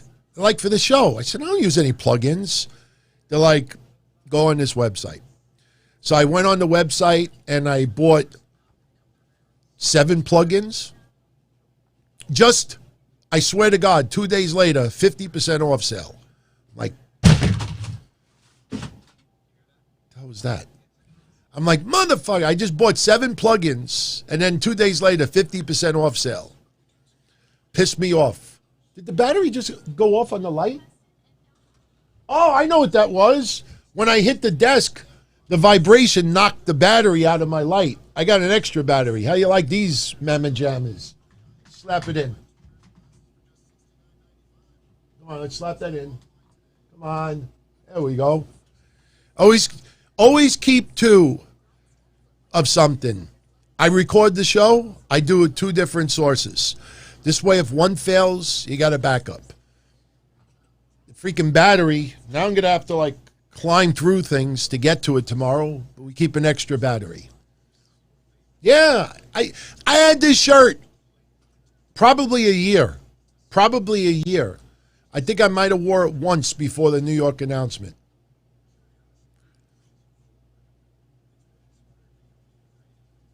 We need a stunt granny. I know, right? We need some elderly people around ringside.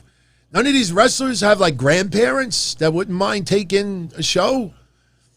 My God, that's one of my fondest memories being a kid as a wrestling fan, going with my grandmother who was in her 60s at the time and wanting to spit on the wrestlers. Nanny, you can't spit on the wrestlers. Shut up! I miss my grandmother, man. My grandmother is the reason why I'm here right now. I know a lot of you have seen a picture of her. I don't think I have one handy. That's something that I need to do on this computer. We're back from commercial, by the way. They just came back from commercial. See if I can find a picture of her while we're watching this. I don't think I will.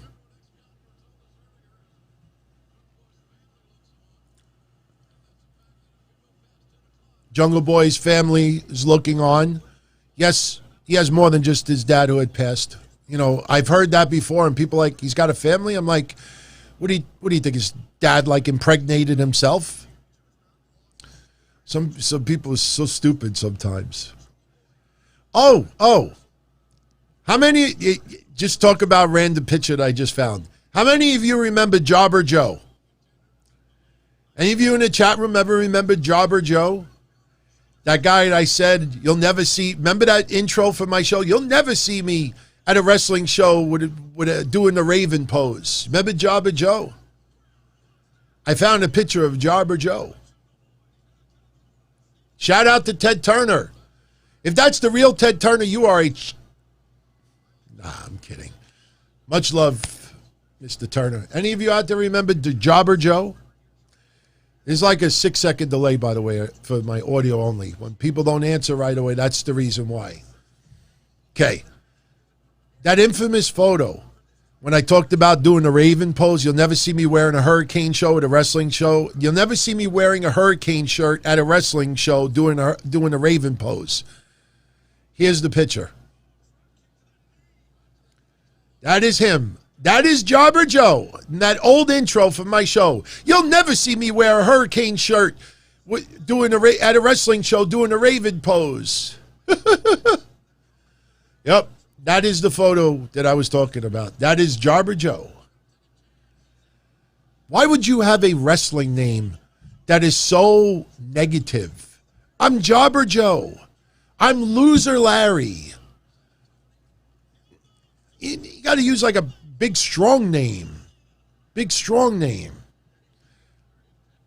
Ted Turner, thank you very much, my friend. Much love. Thank you for that. Fun show tonight. I got to be honest with you. I honestly never expected Dynamite to be this good for the 2 hours. It had its moments that weren't that great. I mean, let's be honest. It had its moments. This match right now, a little slow. Jungle Boy just dove over the top rope and landed on Kenny Omega's shoulder.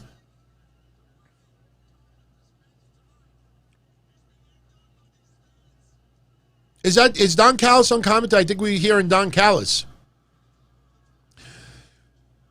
By the way, I wish Don Callis in storyline, when he got fired by Impact, he would not be allowed in the building, even though he's the manager for Kenny Omega. Michael loves the watch-alongs because of the interaction with the chat all night long. Yeah, look, I appreciate it. Thank you, Karen, as well. I mean, this is only, my 6th time ever doing a watch-along. And, as, I do this more and more, I think we kind of get into a better groove. We hit commercials and we could get into, other topics or stories or little chats and going back and forth. So I appreciate it. Yeah, I mean, we'll definitely do more of these. And I'll fix the chat so you could fit more on there. It's just the template, the way it was set up. Both boxes were even. This template was more set up for 2 people. Like I'm on one side, Mish is on the other, or if I have a guest, that's why there's no show name on this one. This was made, with that idea. Well, I have another one where the chat room is thinner and wider. Wait, thinner and taller, something like that. Because thinner and wider would be the opposite. It's almost like skinny fat. So right now you can't fit too many names, but I'll tweak that in the next week or so. Jungle Boy, nice super kick to Kenny Omega. Kenny Omega with a knee to Jungle Boy's head. Snap suplex. Jungle Boy, little woozy. Running knee and a V trigger. Jungle Boy looks out on his feet. What time is it? It's 9:53. Wow. Nice counter from the one wing angel. Tongue-tied. Running elbow. He's going to get 2 3/4. Oh! That was less than a half a count. Yeah, 2 3/4. You expect interference. Remember, Gallows and Answer were ejected. The Young Bucks were not. So we're going to get the Young Bucks. It's 9:54. Got to happen any second. Omega looks out on his feet as well. Omega with a V-trigger. Powerbomb. Kenny Omega with another V-trigger. It's got to be it. It's got to be it. 2 7/8. I don't know if I would have Jungle Boy be kicking out of what he just got hit with, but the magnitude of the match for him, storyline wise, I could buy into that. Jungle Boy actually countered the V trigger, and he's got a submission move on Kenny Omega. Gallows and Anderson are back out there. Here's Marco Stunt. Yeah, I'm going to buy into Marco Stunt beating the shit out of Gallows. Seriously. He's got to, jump up just to hit him in his ass. Fuck out of here. Come on, where's the Young Bucks? What are the chances of a disqualification finish? Don't you think in a case like this, they should do a DQ victory? Because Jungle Boy would actually win the match then. If the Young Bucks interfere and Kenny Omega gets the pin, in the record books, Jungle Boy lost. Right now, they're both out on their feet. They're exchanging forearms. Kenny Omega's winded. Chopped by Jungle Boy. Another chop by Jungle Boy. Forearm, 2 forearms. Third time is not the charm. Kenny Omega, too many knees to the head. And Jungle Boy no-sells it into like a JBL clothesline. I know it could be on instinct. Kenny Omega with a beautiful suplex. Count out it. Kicks out at 2.5. Telling you, Kenny Omega is making Jungle Boy look like $1 million right now. And Jungle Boy is delivering too. Too many of these knees to the head. Seriously. One wing angel. Too many. And now a reversal into a fruit roll-up. Fruit roll-up for 2 8/10, 2 8/9. Back with the submission. Okay, now the Young Bucks have to hit. Young Bucks, you going to pull the referee out of the ring? Come on. We need the referee pulled out of the ring. Come on, pull him. Let's go. Pull him. He's got his legs ready. He's got his feet all set up. Kenny Omega, will you tap? Now he's on his knees. Why did you... I guess Kenny Omega raked the face of Jungle Boy. Come on, we need the typical interference. Yeah, Karen, this is exactly what needed to be done. You know, Jungle Boy's going to be this close. This close. I wish they didn't do interference tonight. I hope they don't. I hope I'm wrong. I hope we don't see the Young Bucks, but I almost feel like we're going to see the Young Bucks, and this is going to lead to Eddie Kingston coming out and maybe Penta, and, you know, this kind of leads into Wednesday. Jungle Boy tried to hit a Huracan Rana. Kenny Omega drops down, and Jungle Boy goes headfirst into the turnbuckle. Jungle Boy is laid out on the turnbuckle. Kenny Omega with another fucking knee to Jungle Boy's head. Tiger Driver. Cannot kick out. See, one too many. His head should have exploded by now. Tiger Driver. One winged angel. That's it. You know what? Props to AEW for not having interference. Absolutely very, very happy at that. All week I expected a clusterfuck BS finish. They did not do that. Props to AEW for not doing that. Do not, and I wouldn't even do any interference now. Let Kenny Omega stand. Leave the ring. Let Jungle Boy get up a little bit. Get a standing ovation from the crowd. We're at 9:58. We have some time. We don't need the after-match beatdown. We don't need it.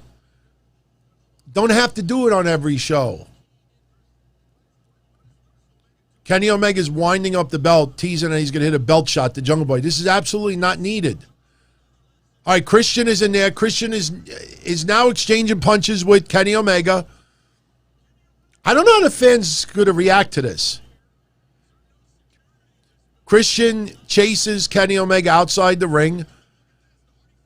And the Hardy family now start going, we don't need all of this. Matt Hardy clotheslines Christian. Look, the fans are just like, they're on their feet, but they're just like, this was not needed. Christian's going to reverse this. Told you. Here comes the Young Bucks. He's going to turn around and get super kicked.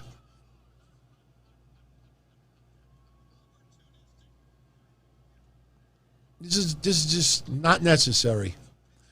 Everything ends in a clusterfuck. Everything. So we're going to get in the future? Kenny Omega and the Young Bucks, or Matt Hardy and the Young Bucks, versus Christian, Jungle Boy, and or maybe the Young Bucks versus Christian and Jungle Boy. I would not be surprised if they did that.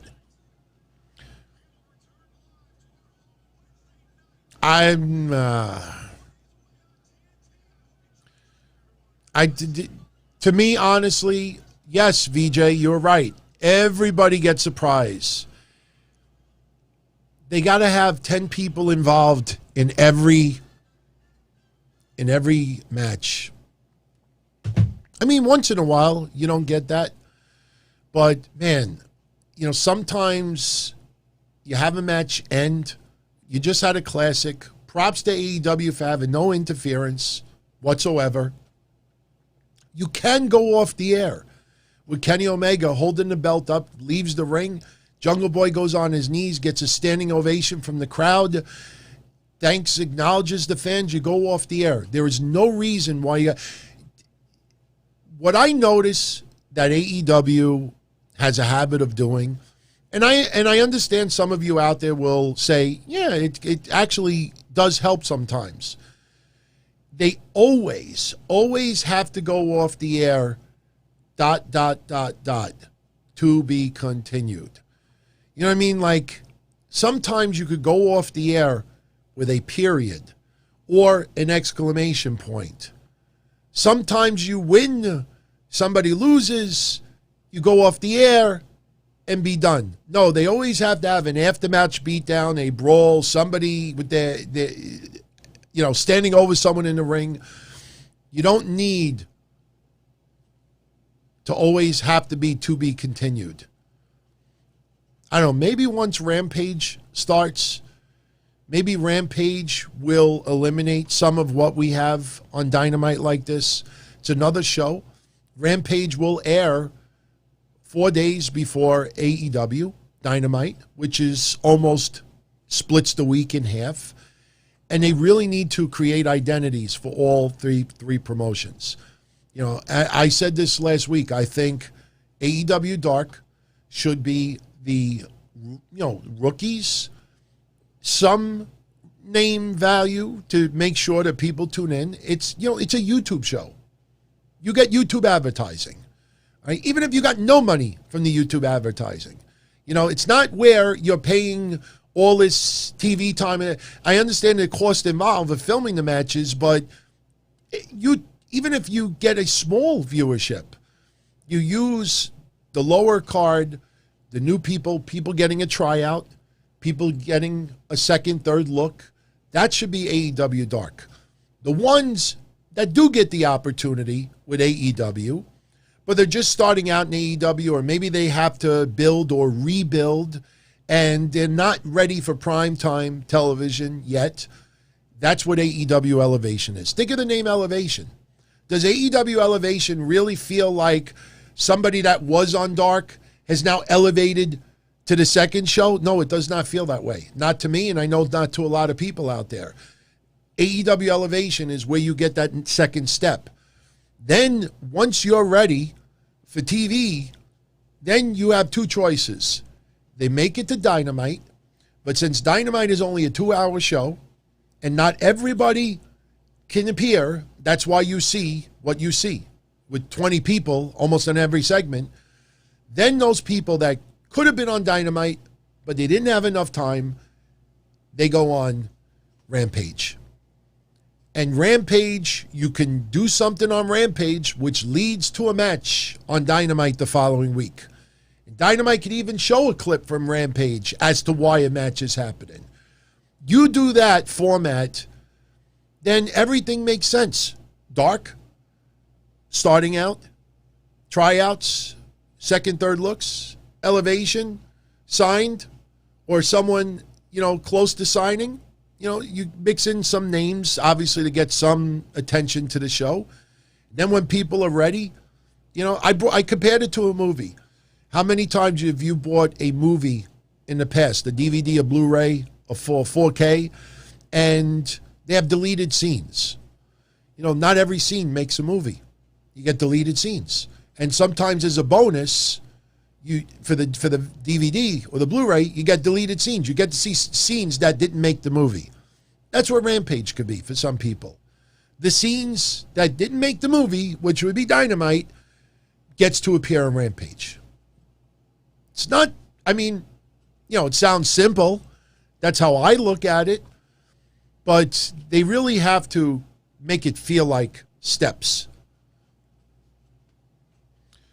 So I wish, look, overall, obviously, we don't have to go that much longer, because if anybody that's tuning in a little bit late tonight, I have been on since 8 o'clock with my extended family out there, and we did a live watch-along of AEW Dynamite, a much better show than I expected it to be. Loved the main event. Maybe a couple of too many, knees to Jungle Boy's head. I know he's got that giant fucking forehead, and we all love Jungle Boy, but he must have gotten like 10 knees to his head in 2 minutes. I think you could do that to a King Kong and he'd be laid out. A little too much there. But once again, props to AEW for letting the match be clean. No interference, no, double teaming, no swerves, nothing. Jungle Boy came this close. Kenny Omega made him look like $1 million. Jungle Boy delivered. And as I said before, could you imagine the butterflies that should have been in his heart and his just thinking about getting this opportunity? I don't care it's Saturday Night Dynamite. I don't care if it aired at 4 o'clock in the morning. In Jungle Boy's career coming up, this was super important. And the match delivered. Excellent match. I like Meltzer, but I know a lot of you out there probably thinking, Meltzer's going to give it 5 stars. I wouldn't go that far, but it was a very good match. Jungle Boy, he comes out of this that much better. And that's what was needed. Yeah, he kicked out of too many things. Absolutely. But I enjoyed the night. We didn't have a bad match. That moment with Kris Statlander earlier was pretty funny. If anybody tuned in late, we compared it to like the Mortal Kombat video game. I think we figured out what Kris Statlander's problem is. For real. And we like Kris Statlander. But when you used to play those games and you're beating someone up in the game, your energy level goes down. And then when your energy level gets down to 0, you almost are forced to wait for a second for your energy to replenish. Or you play games where you could grab something and it gives you extra energy.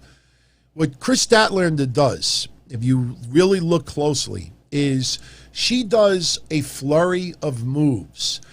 And usually when something goes wrong or it looks really sloppy on her part, it's usually right after a flurry of moves. And I think what happens with Kris Statlander for real is she does one move too many. And if you picture the idea with the video game, her energy level is down to like 6. It starts at 100.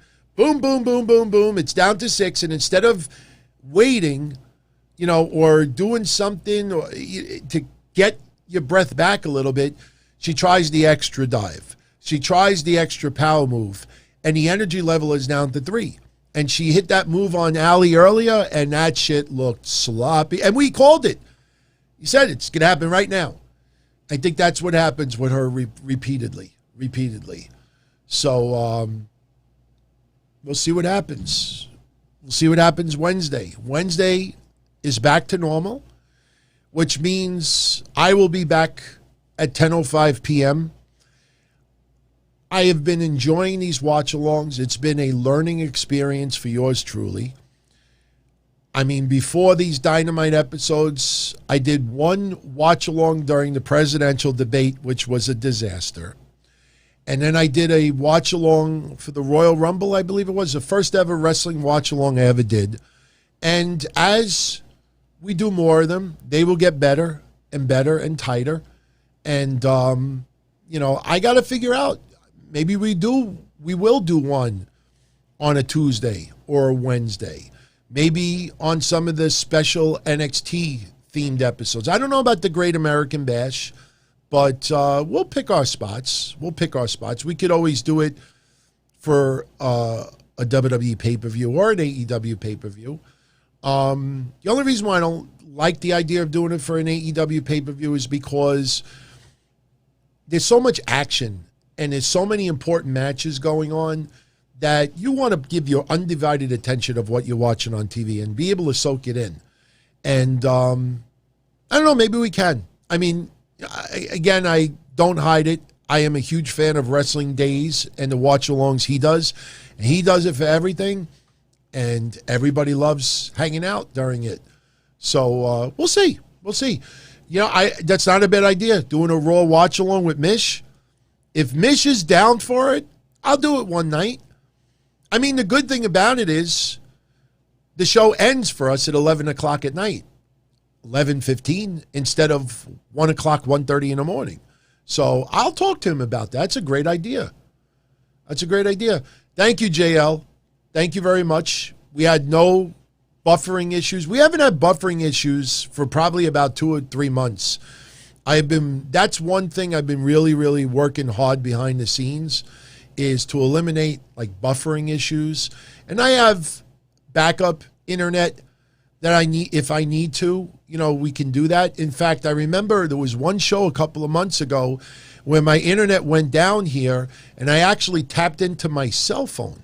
I used my phone as a hotspot and the show finished with no issues. And I was like, look at this. I could do a freaking video show from using my cell phone's internet.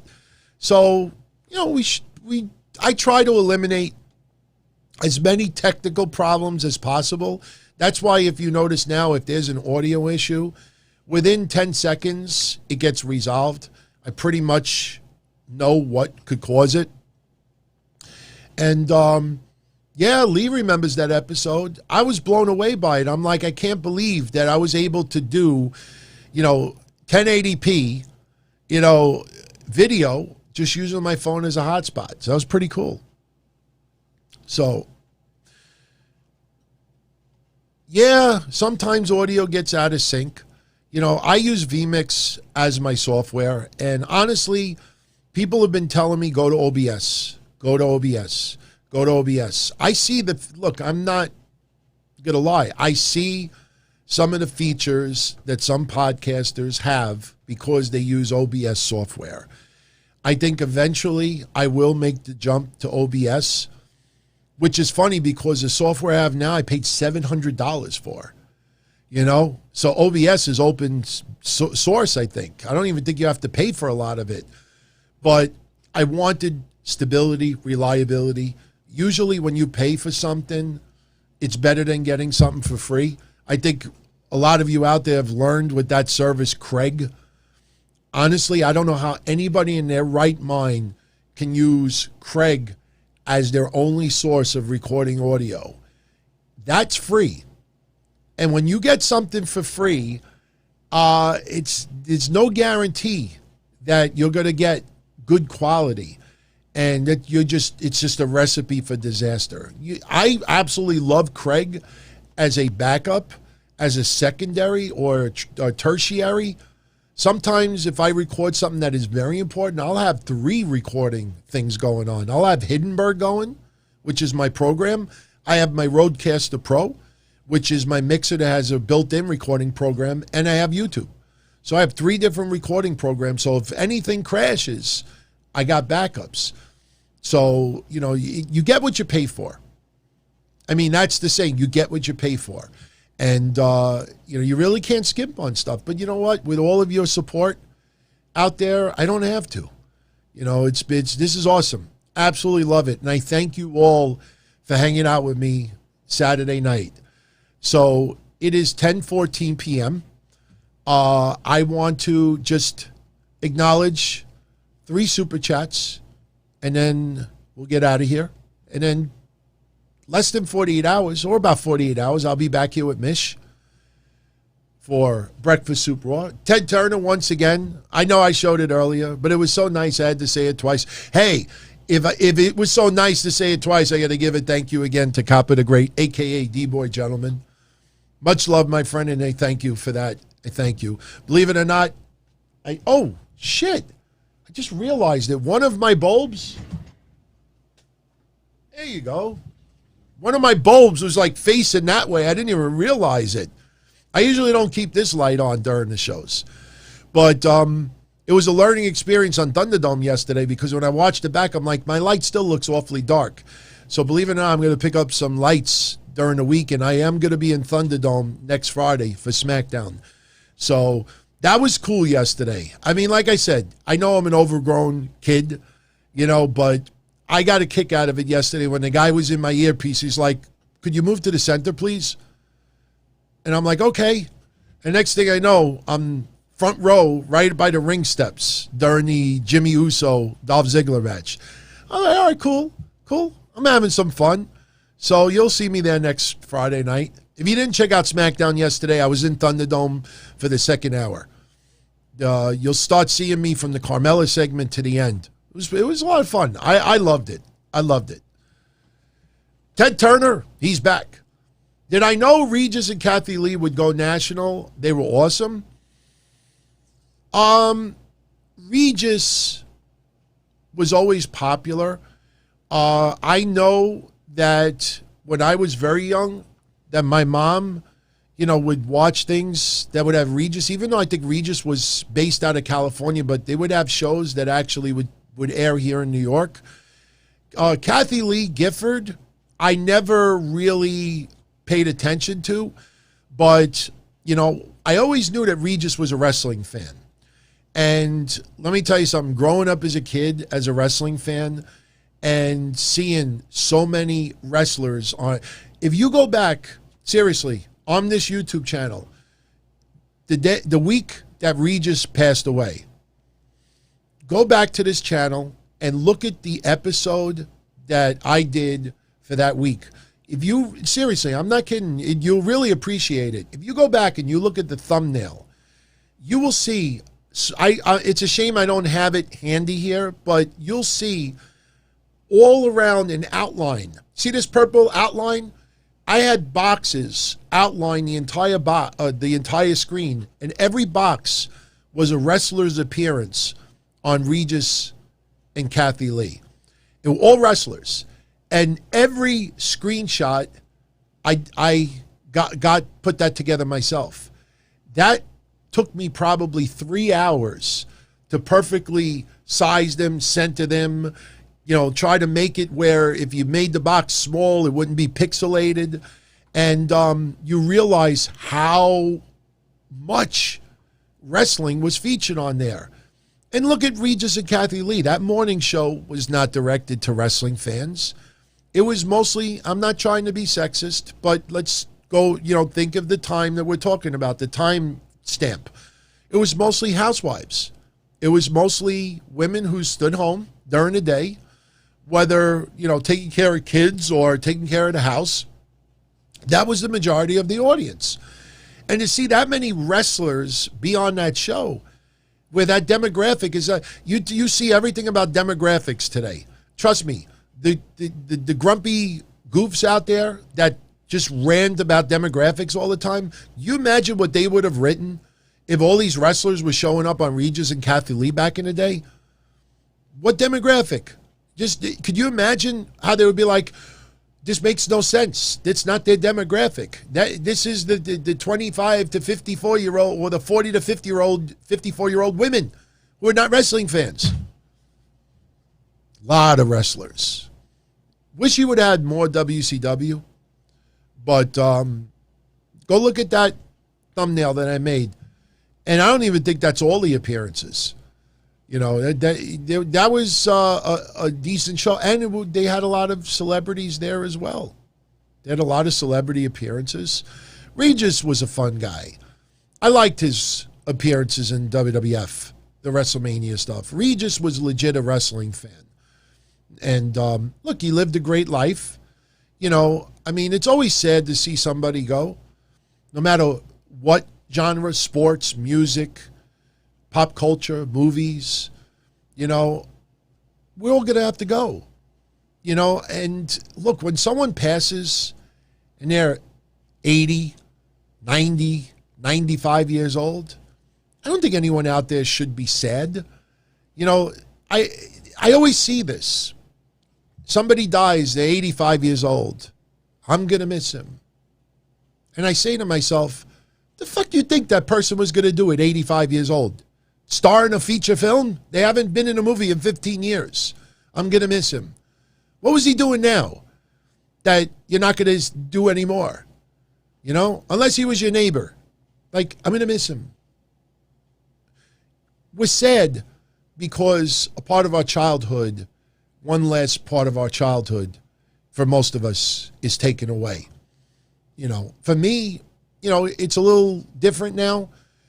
Wrestlers that I became friendly with over the years, not chummy, but at least first name basis, go to a wrestling show, getting a hug and, Hey, Anthony, what's going on? To see so many pass in the last, 10, 15 years, sad. Timmy's was hard. Because Timmy was really, really good guy. I was good friends with him outside of wrestling. Not the greatest insurance client to have, but he was a really good guy. And that was pretty tough. But so you realize, as more people pass, you realize that any of us could go at any time. And that's why people get really down and depressed. I saw that guy from WKRP. What was his name that passed last week? I've said it so many times over the years. WKRP is one of my favorite TV shows of all time. One of my prized possessions is having the entire TV series with the original music. I gave a set to my former co-host, Kevin Castle. He loved WKRP as well. And the DVD set that they were selling, all the music was dubbed over because they didn't want to pay royalties. I had my set, all original music. So I sent them a set for nothing. One of my favorite shows, Frank Bonner, And I see people out there, oh, how sad. I'm going to miss him, this, and I'm like, the fuck has he done for you in the last 15 years that you care about? It was his time to go. He lived a long life. I hope to live as old as him. And by the way, that character would never work in 2021. Never work. You imagine WKRP would have been out of business in 1982 for sexual harassment. Jennifer would have owned all of Cincinnati. That business would have been closed up immediately. Actually, you know what? Herb Tall. That was his name. Who's the guy that always had the Band-Aid? Les Nessman. He would have owned everything. He would own that sports team. Remember, they wouldn't let him in there because they thought he was gay? Les Nessman would have owned the Cincinnati sports franchise. You go back and you look at that series, you think of 2021, can you believe how many lawsuits, racial profile? Oh, my God. God, there would be so many lawsuits. You have no idea. That's why you can't remake shows like that. You would have to change so much. You remove the core of it. Yeah, he was 79. Anthony Elliot, thoughts on the upcoming WWE draft in August?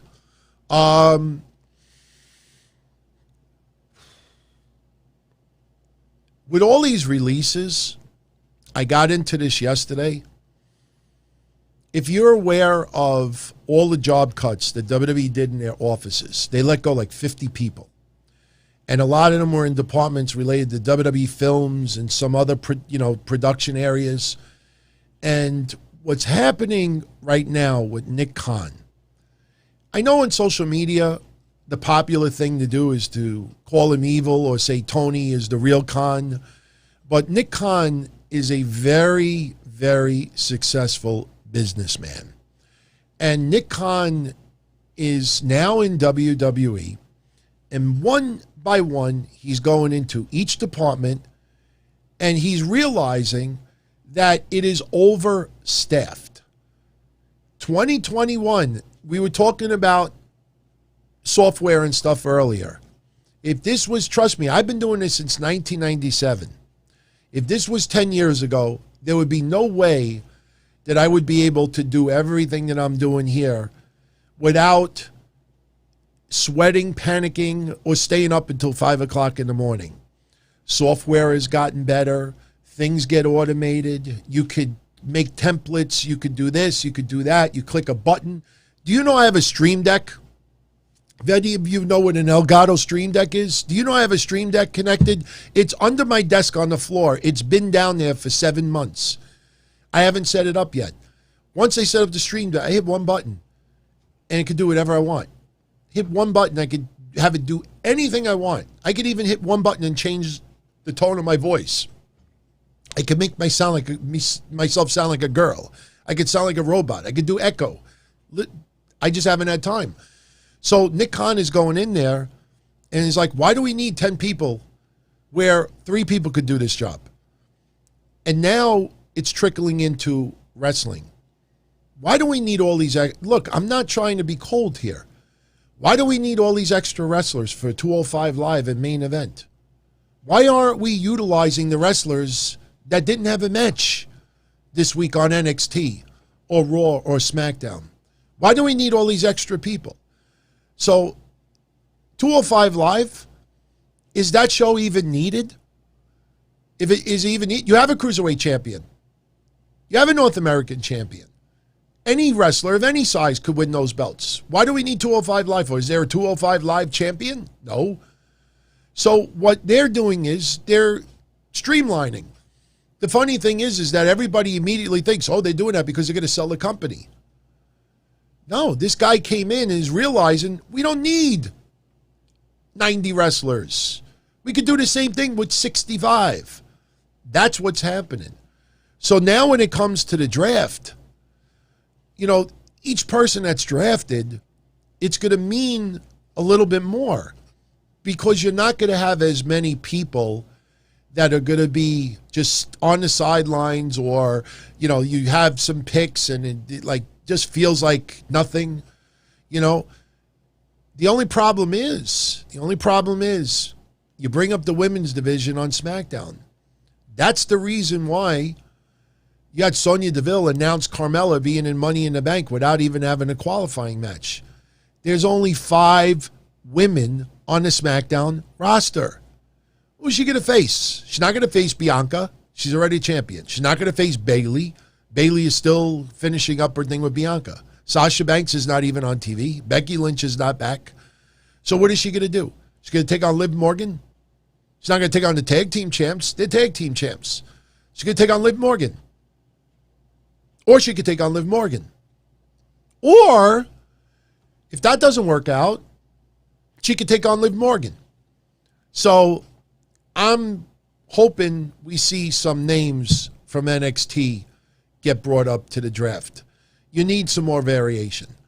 But I will tell you that, yeah, Carmella, I mean, you know, I like the gimmick. I like her thinking that she's the sexiest woman in the company. Gets under people's skin. You know, people are asking me all the time, why do people hate Karrion Kross so much? I'm like, well, he's got the look. He's got the girl. He's got the WWE, you know, wind on his back. He's got the championship. You know, that kind of like gets people jealous, you know. But I think you'll see some people drafted up from NXT, which will mix it up a little bit. Yeah, Becky Lynch return if we see some call-ups. I think the women's division is the most critical. Big E, well, I know a lot of people were talking about Big E being drafted to Raw. I don't even think that's needed anymore. If Big E wins the briefcase, he could show up on Raw whenever he wants to troll Bobby Lashley. So he could still face Bobby Lashley. And if he look, you could think about this. You want to save a draft pick? Big E doesn't need to be drafted to Raw. One day, if they decide to have Big E win a championship, whether it's a pay-per-view or wherever, all he's got to do is Bobby Lashley successfully retains his championship. Next thing you know, Big E's music hits. Big E hits the ring, cashes in the briefcase, pins Bobby Lashley. Guess what? Big E is now on Raw because he's the Raw Heavyweight Champion. That's it. You don't even need a draft pick. So they obviously have to mix it up a little bit. I just hope they don't split up any more tag teams. I just hope we don't see a Raw tag team split where one goes to SmackDown, one stays on Raw, and it would not surprise me if that happens. So, oh yeah, Big E will get a crazy-ass pop. No doubt about it. I think that's happening. It's just a matter of when. But, you know, the funny thing is, I think John Cena shows up after the draft. Because John Cena, if he shows up before the draft, storyline-wise, how does that make sense if John Cena's not drafted to one of the products? You know, I don't think anybody ever thought of that. I think the draft happens before Cena returns. Because once he returns, if he starts feuding with Roman Reigns, you know, I mean, yes, they could draft him and keep him on SmackDown, but it wouldn't make sense. John Cena's not on the roster. He's not performing. So I don't think you're going to see a lot of changes, but the changes that happen will be more meaningful. Because, and I got news for you, I bet you either NXT's part of the draft or the number of draft picks will be less this year than years past. Oh, shit. Okay. I don't mean to be a jerk, but when I was saying before about when people get older, Bill Dundee, all right? I mean, Memphis days, Jerry Lawler, Wild Bill Dundee. He passed away. Could someone get me his age? Don't have to super chat it, but thank you, AS7607, for that. Bobby Eaton's wife, who's the daughter of... Oh, wait a minute. Excuse me. Bill Dundee did not pass. I read it wrong.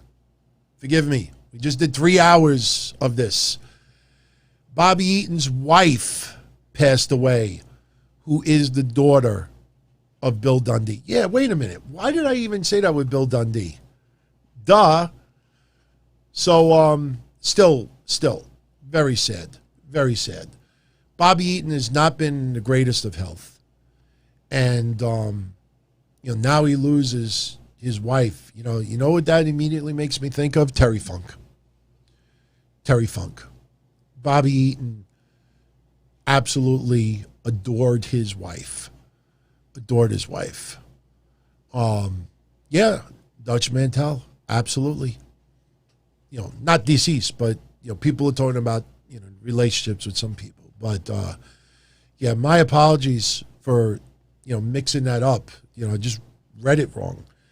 So Bobby Eaton's wife passed away, who's the daughter of Bill Dundee. She can't be that old. She's got to be what? Maybe like in her 60s, 62. She's got to be around. Someone get her age. She's got to be in her maybe 65. I can't see her being. Oh, maybe pushing 70 at the most. But that's to me too young to go. I did not hear anything about his wife having health issues, because I know we would have certainly mentioned it on the show. Say a little prayer for the Eaton family, for his wife. Yeah, Lee. She was 60. Yeah. She couldn't have been that old. Thought early 60s originally. Yeah, 60 years old. I mean, let's think about that. I'm not anywhere near 60, but before you know it, I'll be near 60. So that is a very young age to go. Sad. I thank you for giving me the information, but obviously our thoughts and prayers are with the family. You don't ever want to hear, obviously, none of us knew much about her. The only thing I ever heard was how much he adored her, and she couldn't have been that old.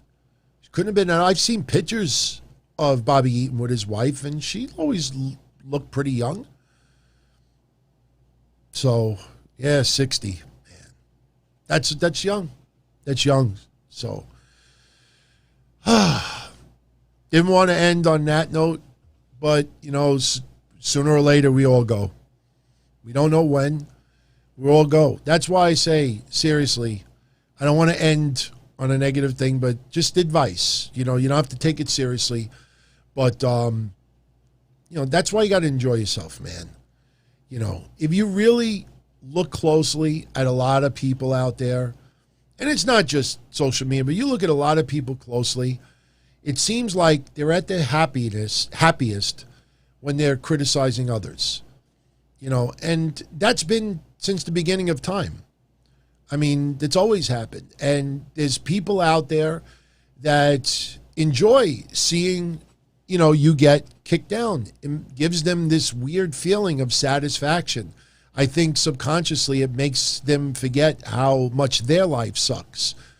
Don't get caught up into that. Have fun.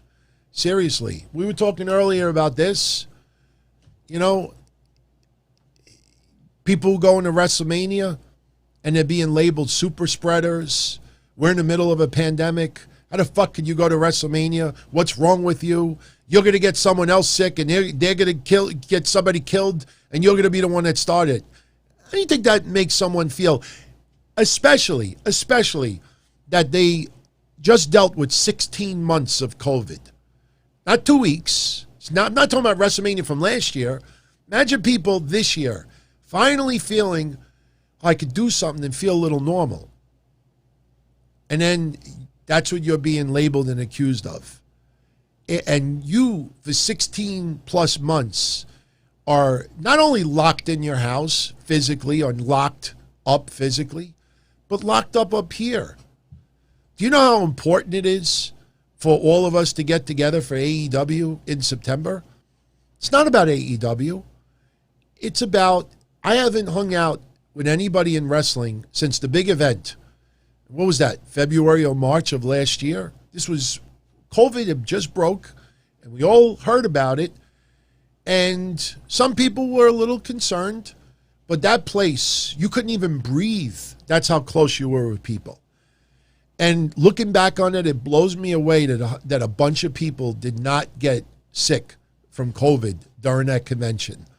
You know, and I brought it up before. I told Mish, I hugged a lot of people because that's how I am. A lot of people, even in wrestling over the years, you see someone, you know, you give them a hug. It's nothing sexual about it. Then I told Mish after, I'm like, you know, I kind of feel weird right now. He's like, why? Not weird like I feel sick. I said, you know, this COVID thing that everybody's talking about, you know, I wonder if some people felt uncomfortable of me giving him a hug that, you know, what if I'm carrying? He's like, don't worry about that, you know. And luckily none of us got sick, but that's the last time I hung out with anyone. So now we have the opportunity to get together in September for AEW. And who gives a shit? I'm not trying to be nasty, but who gives a shit about AEW? It's about everybody getting together and feeling freedom. You know, freedom. You know, I swear to you, I went to a Japanese restaurant today for lunch. I don't eat sushi. She does. I took her to a Japanese place. I walked in, and on the door it said, masks not required. I always keep my mask in my hand because in case I'm in a situation where someone really is still paranoid about COVID and it makes them feel better if I wear a mask, I put the mask on. I respect that. But I walked into the place, I looked around immediately, and yes, once you sit down, you don't have your mask on. I looked around immediately. All the workers had masks on, but I saw a couple of customers walking around, I guess, to the bathroom and stuff. Nobody's wearing a mask. So I walked to my seat, and it was really the first time that I truly felt like things are finally getting back to normal. I went to a diner 2 weeks ago. I didn't have to wear the mask either. But you could tell, you could feel the tension in the air that some people, you know, were looking at you like this guy's walking into this diner without a mask on. So that's why we really got to enjoy ourselves. Tomorrow is never guaranteed, you know. We might feel strong. My father, triple degree black belt. Any of you seen the pictures I've always shown you? He's definition of being in fit. Now he's got a scar from here all the way down to his belly button. You know, you never know what could happen. So that's why don't get consumed with this negative stuff. Don't get consumed with this toxic stuff. You know, I know misery loves company, and it gets very tempting to be part of a bash brigade or crack jokes at people. You know, it's just, it drags you down. It drags you down. Just enjoy yourself and laugh. Seriously, laugh, smile, and never feel guilty for that. Anybody that makes you feel guilty for having a good time, you know, you're doing something right and they're not. People want to label you super spread. You're doing something right and they're not. You know, be responsible, but enjoy yourself. So, yeah, I feel bad that Brandon had the super chat to let me know about this, but congrats, my friend. I'm not kidding. I cannot let her see this. I mean, I've been given ultimatums now pretty much. I don't marry this girl by next year. She's going to fucking walk out and leave. This year, this Superstorm Sandy anniversary, we started dating 2 weeks before Sandy. So we're now 9 years. And I got engaged in November of 19. So by now I should have already, been stuck with her legally. I say that jokingly.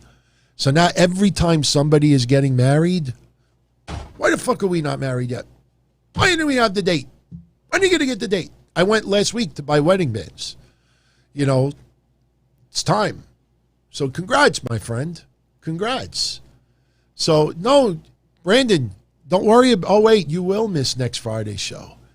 The Friday after, I'm not going to be here. So, but awesome, man. Awesome. I will definitely make sure to shout you out next week. And, maybe if you're up after your honeymoon and you're a little bored or something, you'll see a whole bunch of people showing you love that night. So, congrats, my friend. Lee, RCWR is in the chat. He just got married a couple of weeks ago. It's nice. It's nice. It's really cool to see, good things happening to a lot of you good people out there. I see some of you, getting back to work, relationships. And for anyone out there that's not having that happen right now, don't sweat it, man. Don't lose sleep over it. Don't get sick. Don't get angry. Don't get depressed. It ain't going to change your status any quicker. It'll happen. It'll happen. You just got to just keep strong and it'll happen. Trust me. I wish I would have never got married 22 years ago, but most of you that know the story how I met my ex, and we will not get into that here tonight, but I mean, that is probably the most weirdest impossibility of meeting someone. And look at what happened to me. I ended up getting married from that. I mean, that is just mind-boggling. It was a big mistake. Don't get me wrong. It was a big mistake. But, I like seeing good things like that. I'm telling you, I like the climate here. When for 5 years, I contemplated about going video because I needed you to see the person, not just what you envisioned based on audio. But one thing that so many people kept telling me is, dude, it's toxic. It's toxic. You don't understand. You're going to be banning people left and right. It's going to be toxic. There's going to be wars and fights in the chat. There's going to be this. None of that. Maybe a couple at the most. But I just love the environment. Thursday, somebody wins like $150 contest here and gives it to a complete stranger because he knows that she's had, some issues, health and emotional during the year. Last night we're hanging out. Fucking Enzo stops by, and another wrestler, I can't say who it is unless he hears me. And, I know what some of you said earlier. Why don't you just DM him and ask him if it's okay if I mention it? Because that comes off campy. Hey, is it all right if I tell everybody that you were hanging out last night? A lot of wrestlers over the years, and I know a lot of you podcasters know this for sure. A lot of wrestlers who are friends with people in real life, they try not to mix the two publicly. And look at this writer. I mean, obviously this writer said some really dumb shit in that podcast. There's this black guy. That was a problem right there. Just the tone of it. And it was just lighthearted humor, but that's the thing. And a lot of wrestlers, when they enjoy other people's shows, so many people out there, they'll get emails and DMs from wrestlers. Hey, loving your show. Just do me a favor. Just don't say it publicly because I don't like it out there because you get haters and then you want people. How could you fucking listen to that racist show? How could you listen to that asshole out there? How could you listen to this piece of shit out there? How could you listen to that toxic person? And it's just a downward spiral. Who just became a Brandon, my friend. Now we got to put you at the top of the list. Yeah, so I got some work to do tonight. Welcome to La Nostra Famiglia. I know he knows what that means because he's Italiano like me. That's cool. I see the happy pixelated couple in the corner because for some reason the pictures don't come out all that clear. But, no, it was cool yesterday.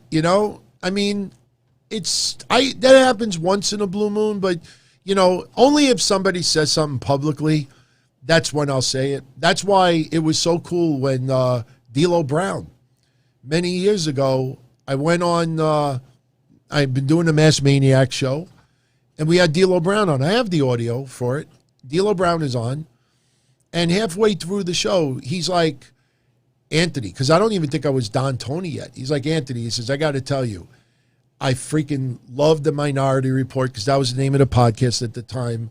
And he's telling on the show that Tenzai, A-Train, everybody downloads it and listens to it in Japan and everything because they were competing in Japan at the time. And I said to him on the show, I'm like, look, I got to ask you something. You know, him being black. I said, do you get offended by the jokes that I make? He's like, no, man. He's like, I know there's no malice behind it. It's just, everybody's got to like chill a little bit. Now, granted, this is 15 plus years ago, but the point is that, that meant a lot to me because number one, he made it public. And number two, he laughed at all the humor. Because everybody on the show were different nationalities, and we would just poke fun at each other. There was no malice involved. But, I miss times like that. So anyway, congrats again, Brandon. All the best.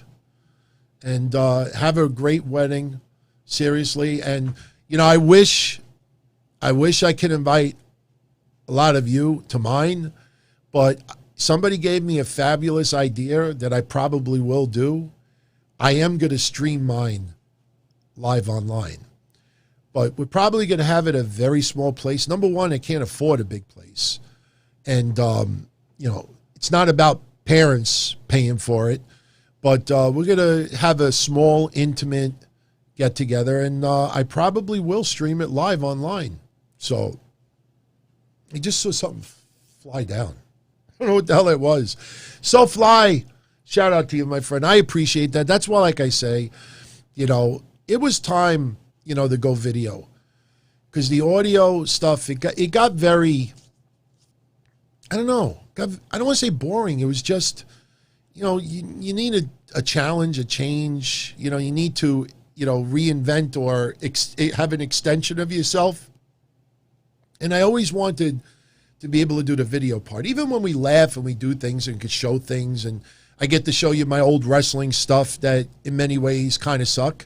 Even though I have to admit, that promo with Louis with the bathroom thing, I thought that was pretty damn good. I don't stutter. I don't mix up my sentences. I try to make it seem as realistic as possible. It's not professional. It's not meant to be professional. But all these years, never being able to show that stuff because I never did video before. And once I had a decent number, not a lot, but a decent number of people trying to make me feel guilty about going video, that's when I knew I was doing something right. You know what I mean? Like, you get people out there that are, really look out for you, of course, but you get enough people out there that are, throwing a lot of shade and trying to make me feel guilty. That's when I knew I was doing something right. I said, okay, I think I'm on to something here. And look, we're getting close to 20,000. I'm not stupid. I'll tell you right now. I've had some of you out there send me links. DT, is it all right if I treat you to some followers? I'm like, what do you mean? And he sent me a link. What's your channel ID? Why do you want that? Oh, there's this website. I'm going to give them $100 so they could give you 5,000 followers. And I'm like, I appreciate the offer, man, but, I want to know that we got 20,000 subscribers. That's because it's people that enjoy this show or haters that have to tune in also. I don't need like 5,000 Ching Lees or Mohammed Bullshit or Giancarlo Giacomos, all different countries that subscribe but don't even give a shit about the show. So I turned them all down. I'm not going to lie. At first it sounded tempting. I'm like, oh my God, I have 100,000 subscribers in 2 months. And then I'm like, yeah, and what happens when nobody tunes in? You know what I mean? So it's like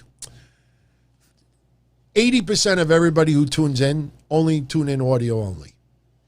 A lot of people still don't know that. 80% of everybody who enjoys my shows only enjoy it with audio because it's more convenient.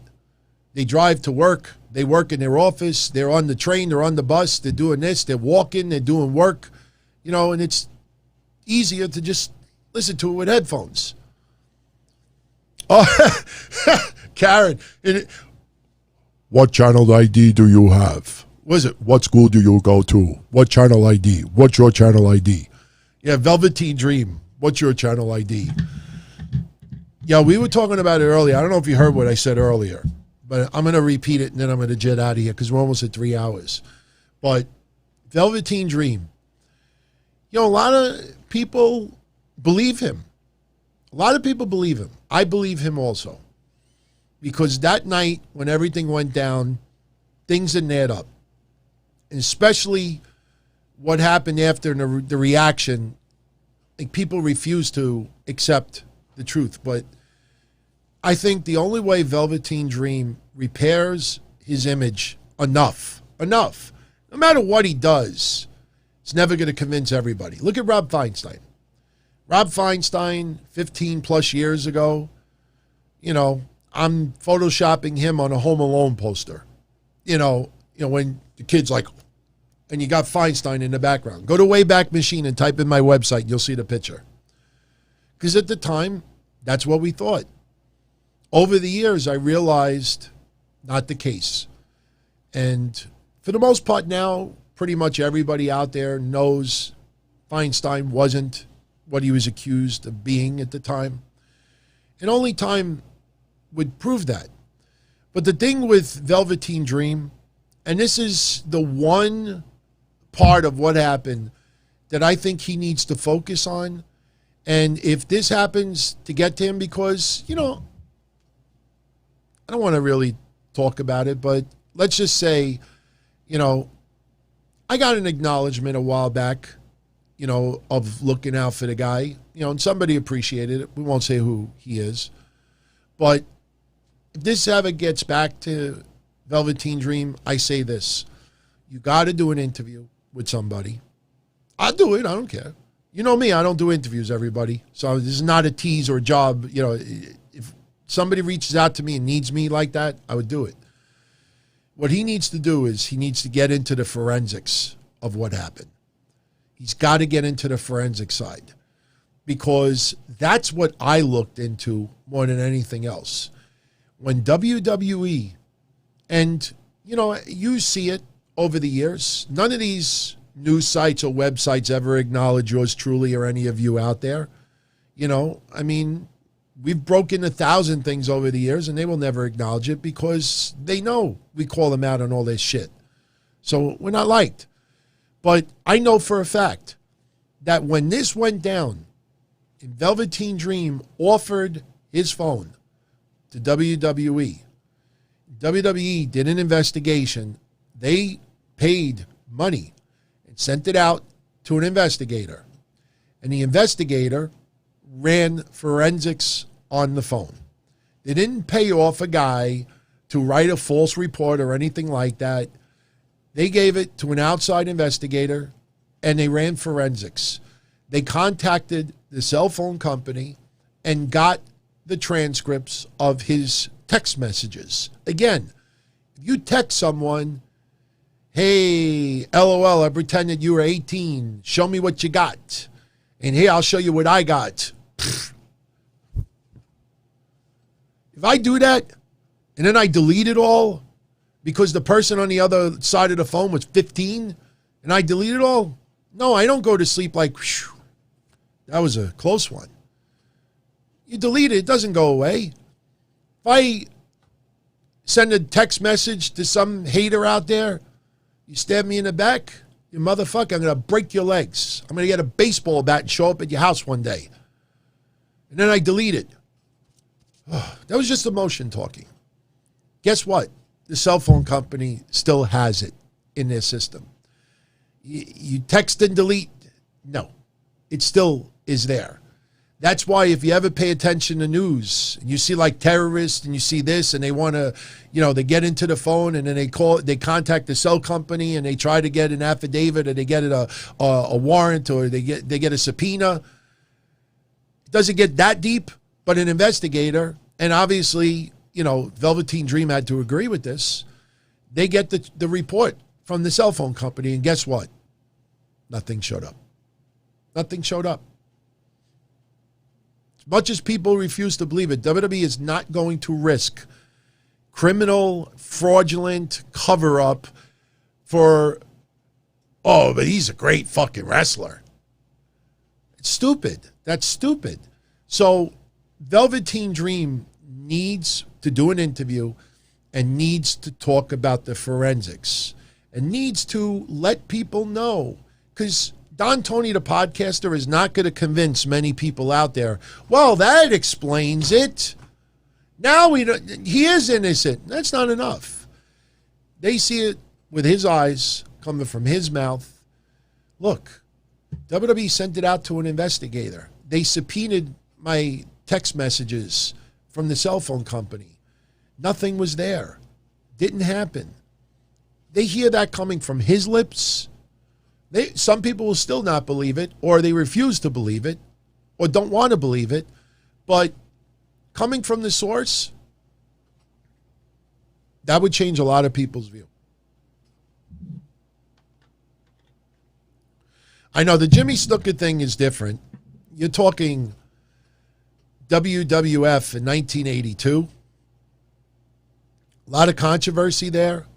Some people, in law enforcement, look, Snuka was one of my favorites growing up. I'm embarrassed to this day. I still feel that it was a tragic accident, but I'm convinced it was a cover-up. I'm convinced it was a cover-up.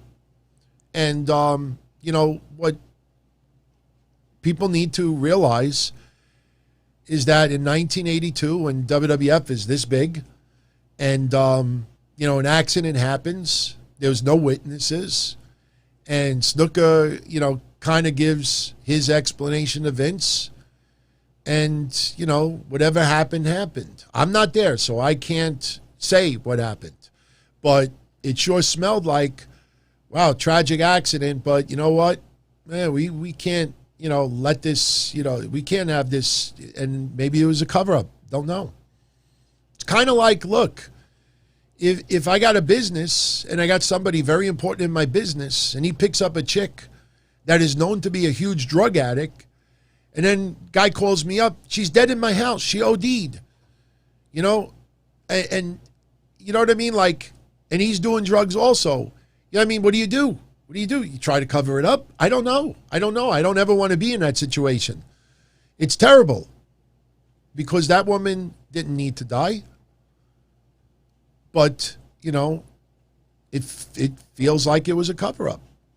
But we'll never know entirely what went down.